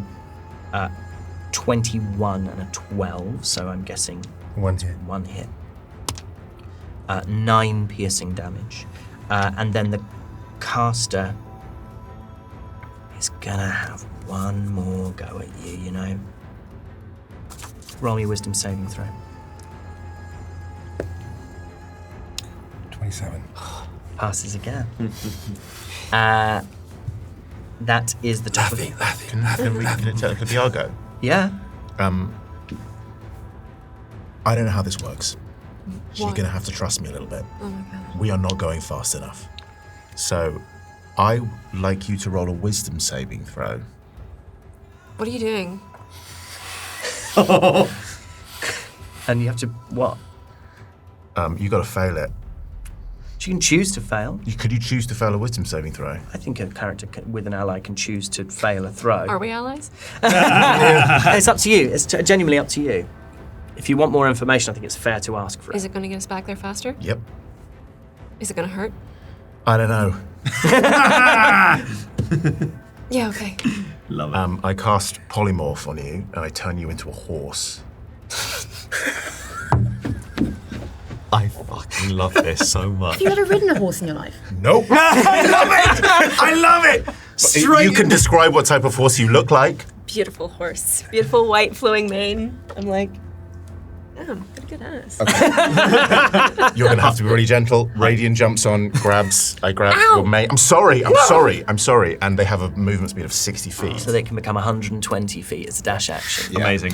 I'm going to have you roll animal handling with advantage because she's not really an animal. She's sort of your friend. It was a very long roll. That was 17. Okay, yeah, great. So I'm going to say you're not going to fall off Dolly. So you You're mount not gonna Dolly. fall off Dolly. You mount Dolly, and you start to head for the inevitable destination. Grace, with you. So I'm gonna say we're gonna flub that a little and say you're 100. You've gone 180 feet in total because I just think that's really fun. That is. If you could see it in slow motion, it's beautiful. Can the two of you roll initiative as well? Do you know what I picture? There's a really great woman on TikTok. She rides on her horse through the snow and she looks majestic as fuck. 17. That you've got a camera like this with a little slow-mo selfie stick sort of thing. Dolly? 8. Okay, so let me just We're coming. Let me just write this out. We might not even be there when you get there, so this will be great. From inside the area, you hear. By the way, I didn't specify the horse. I'd like you to be a war horse, please, because then you have some cool stuff. Not that you're going to do any attacking with it. Can you turn them into a warhorse specifically? Yeah. That's fun. Okay, so let me just sort out the initiative because we just have loads more things. Still be a pretty war horse. Enter the initiative. That is a plus 2. Actually, no, so pretty horse. I am 1, 2, 17. That's radiant. Gloom, We're not there for that. It's just normal. Normal land. Normal, regular No, I mean, horse. pretty Not at all cartoon. That's right, because you teleported.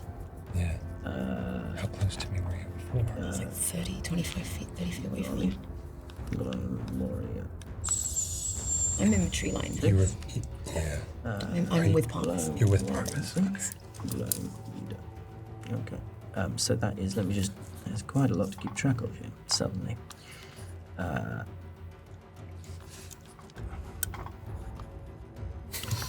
Okay. That is. No, sorry, that's gone with the wind. What did I mean? Do. That is back to the top of the order. That is Parvis.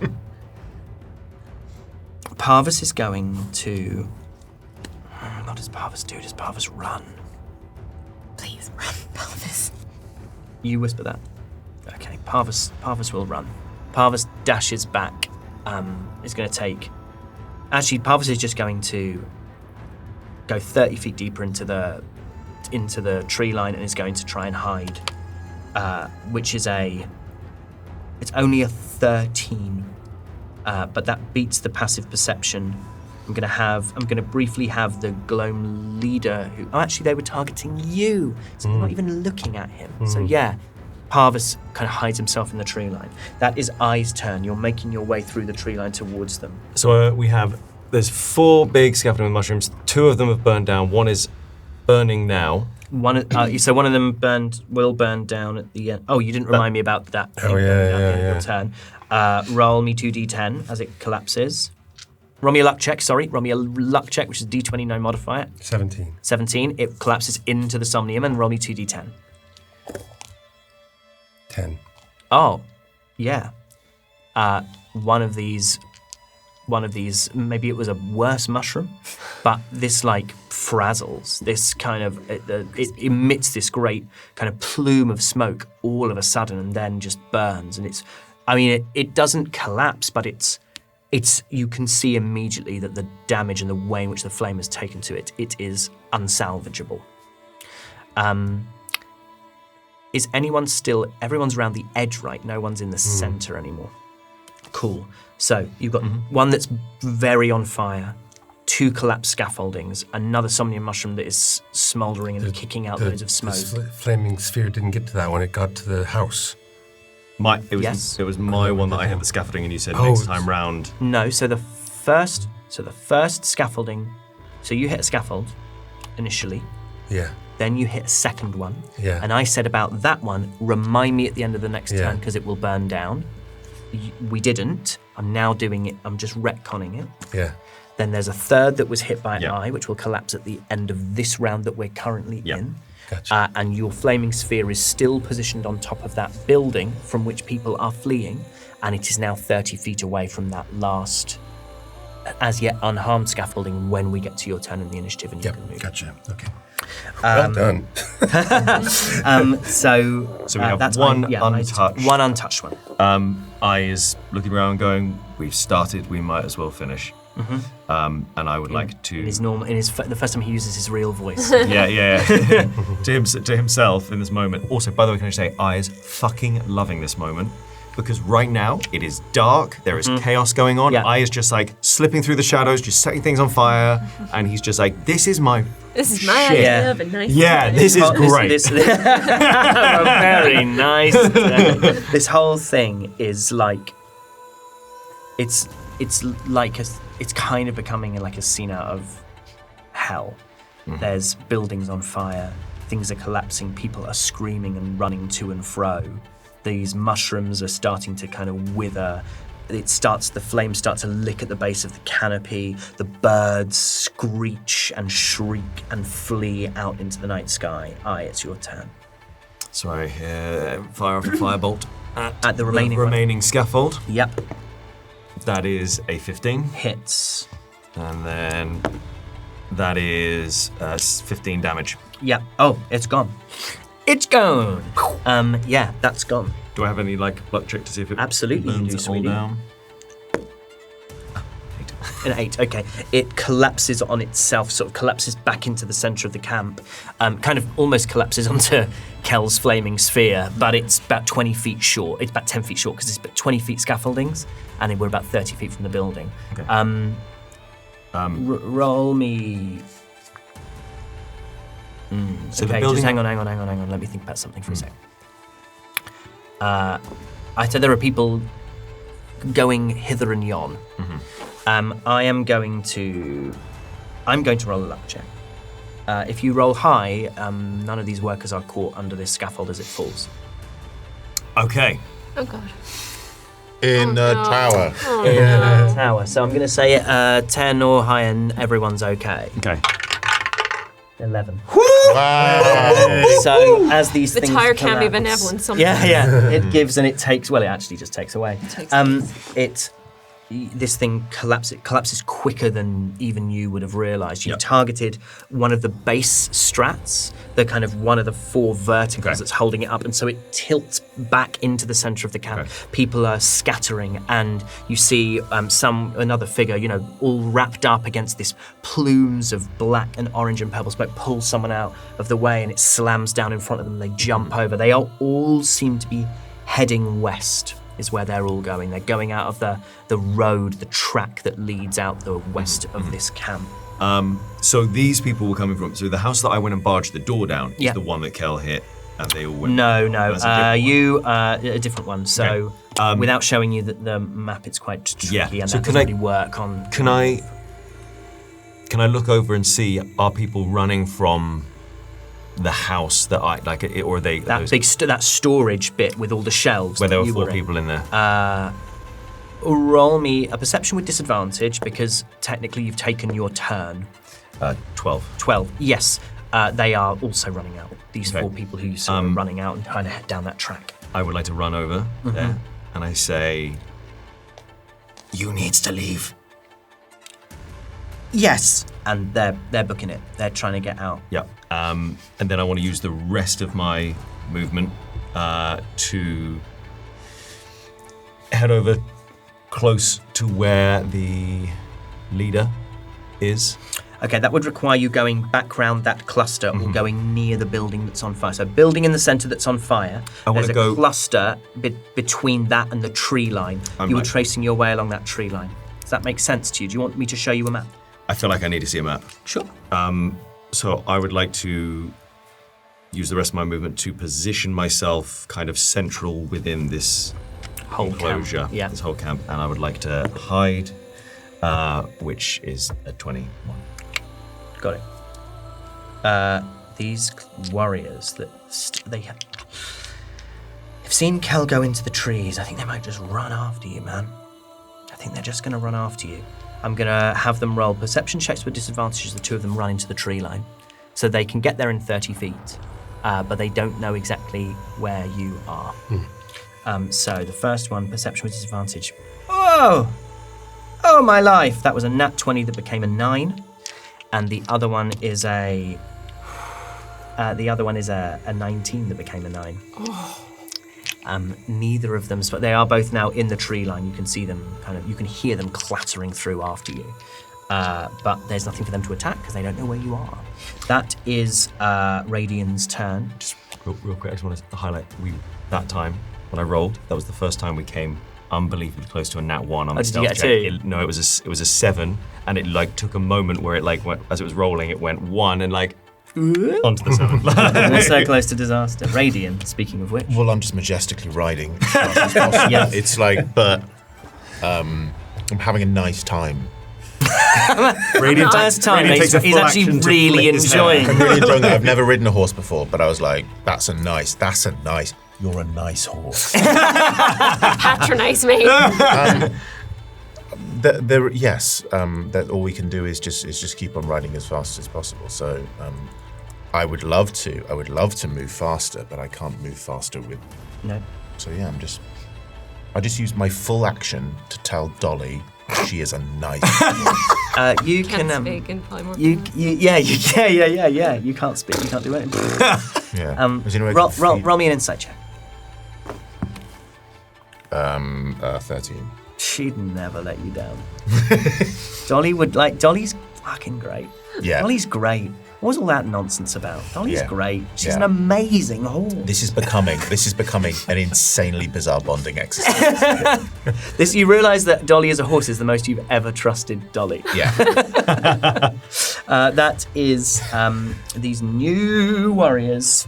They are just going to run back towards the caster. There's 2 of them. They're approaching from the north.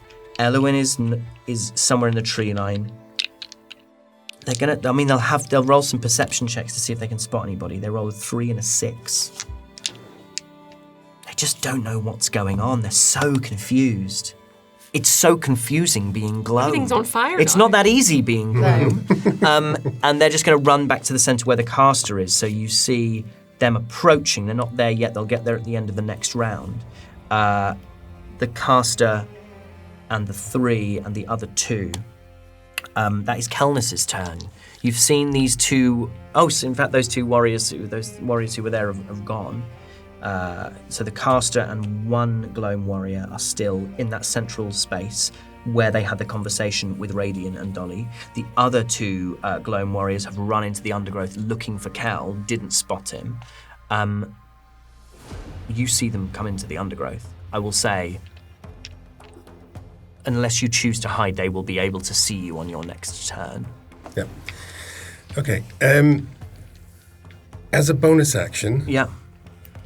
I don't know if this is the sphere at the end of, if the sphere is near a person, Yes. at the end of that person's turn, if they're still near the sphere, they take 2d6 fire damage. Mm-hmm.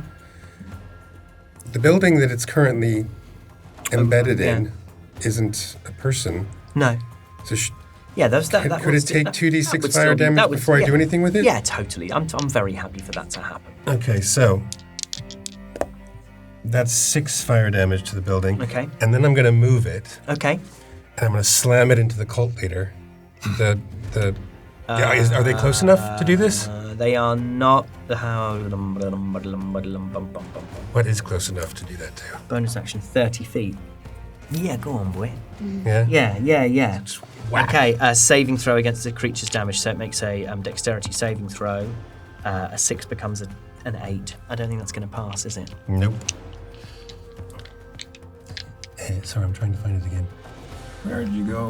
What I'm going to say for the next round of this is, I'm going to say, it's not in the rules as written, but I think you would need to have a line of sight of where you were putting it. Well, I have a plan, Harry. Oh, I like it. I love a Doug plan.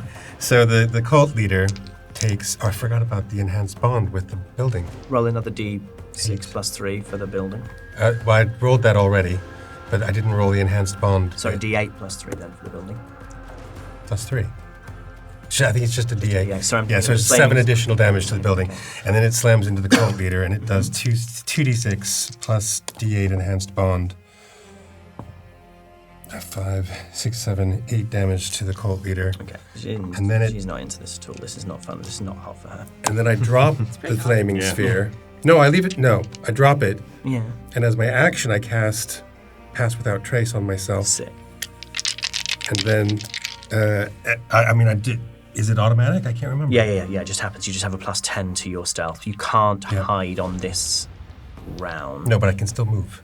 You can absolutely still move. So I'm going to move 30 feet. as far in the direction of Elwyn and Parvis as I can. Yep. Cool. Let me just look up Pass Without Trace quickly. Yeah. 'Cause I think in situations like this, it doesn't actually it doesn't give you a hidden condition. No, it doesn't. You can't be tracked except by magical means. No tracks or other traces of its passage. Nice. So they don't know where you're going. And plus 10 bonus to Which is dexterity. Why, yeah, but you're not making... The thing is, because you're not making a check at the moment, because you don't have enough action economy to make a stealth check.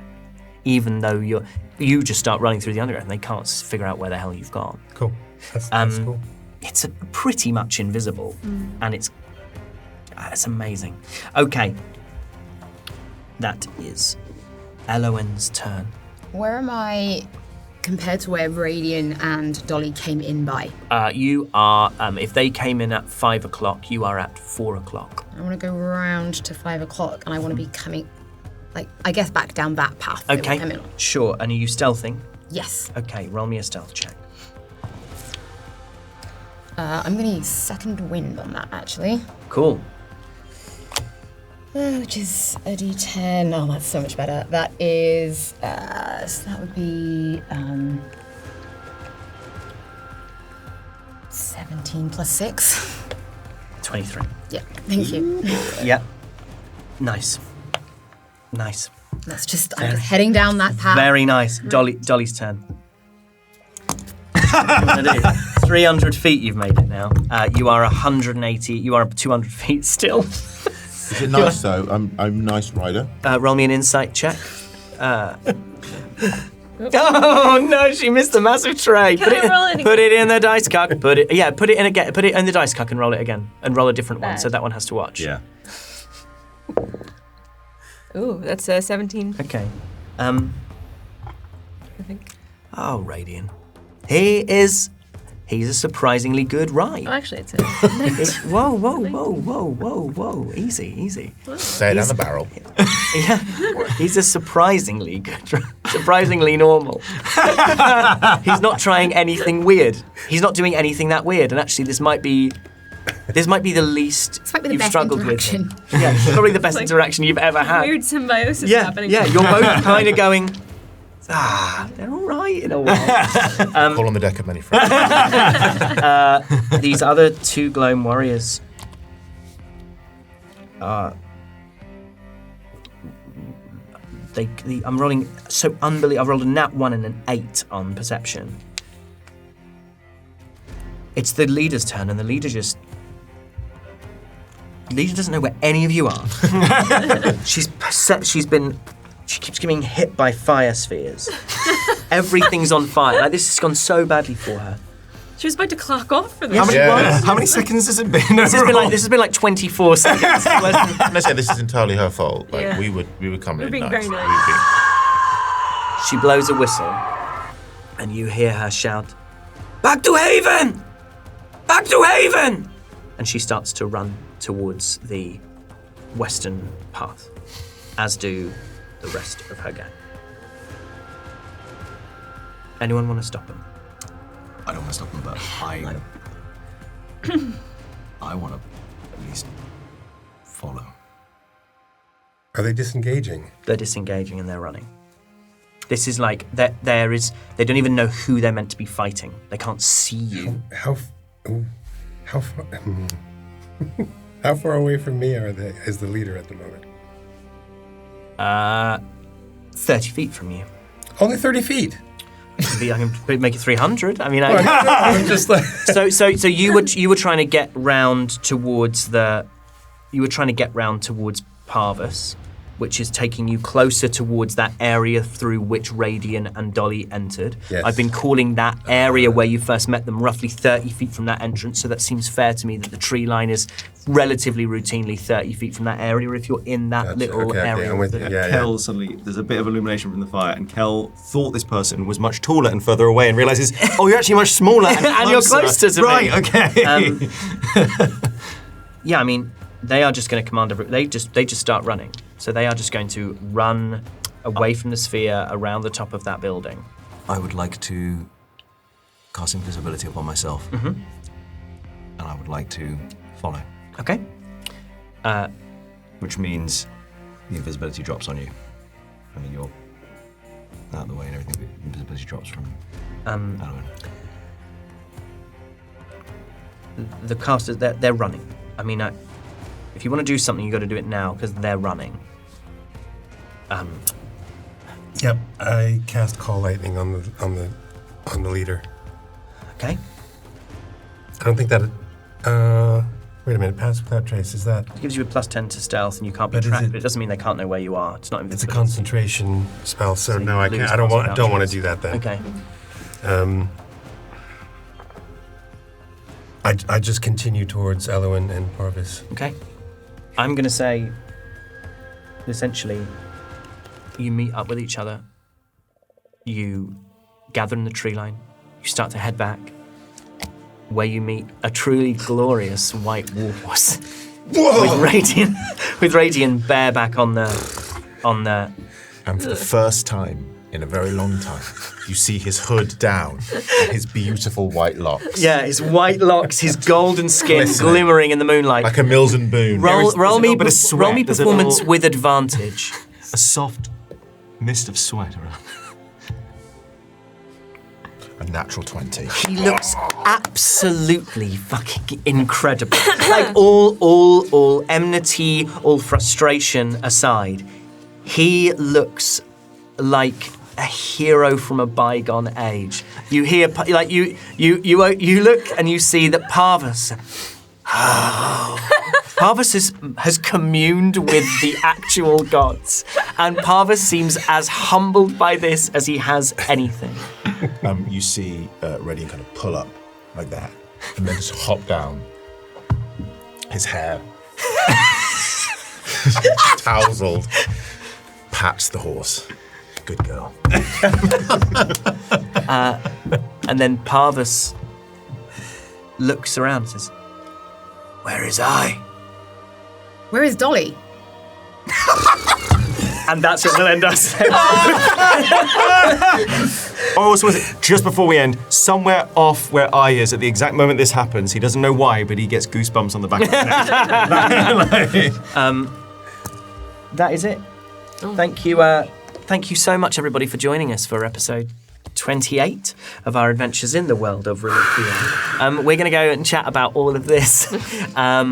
It did not go, it may surprise you to hear, how I'd expect it. So I think that goes for all of us. So we're going to go and discuss that over on our Action Surge, which is our very fun post show. I mean, you know about it by now. You should. And you fall at this point into one of two camps, right? You're either someone who waits every week. I mean, it must get ever so dull. Yeah. Ever so frustrating when you can't have a big old natural 6 2-course meal.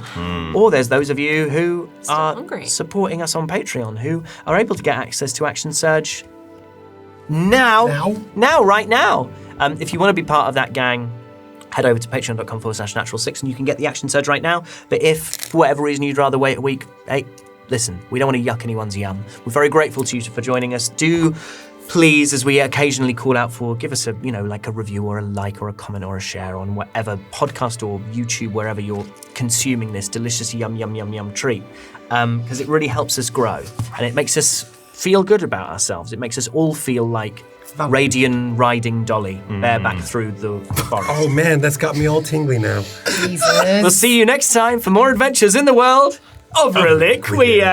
Bye, everybody! Jesus Christ.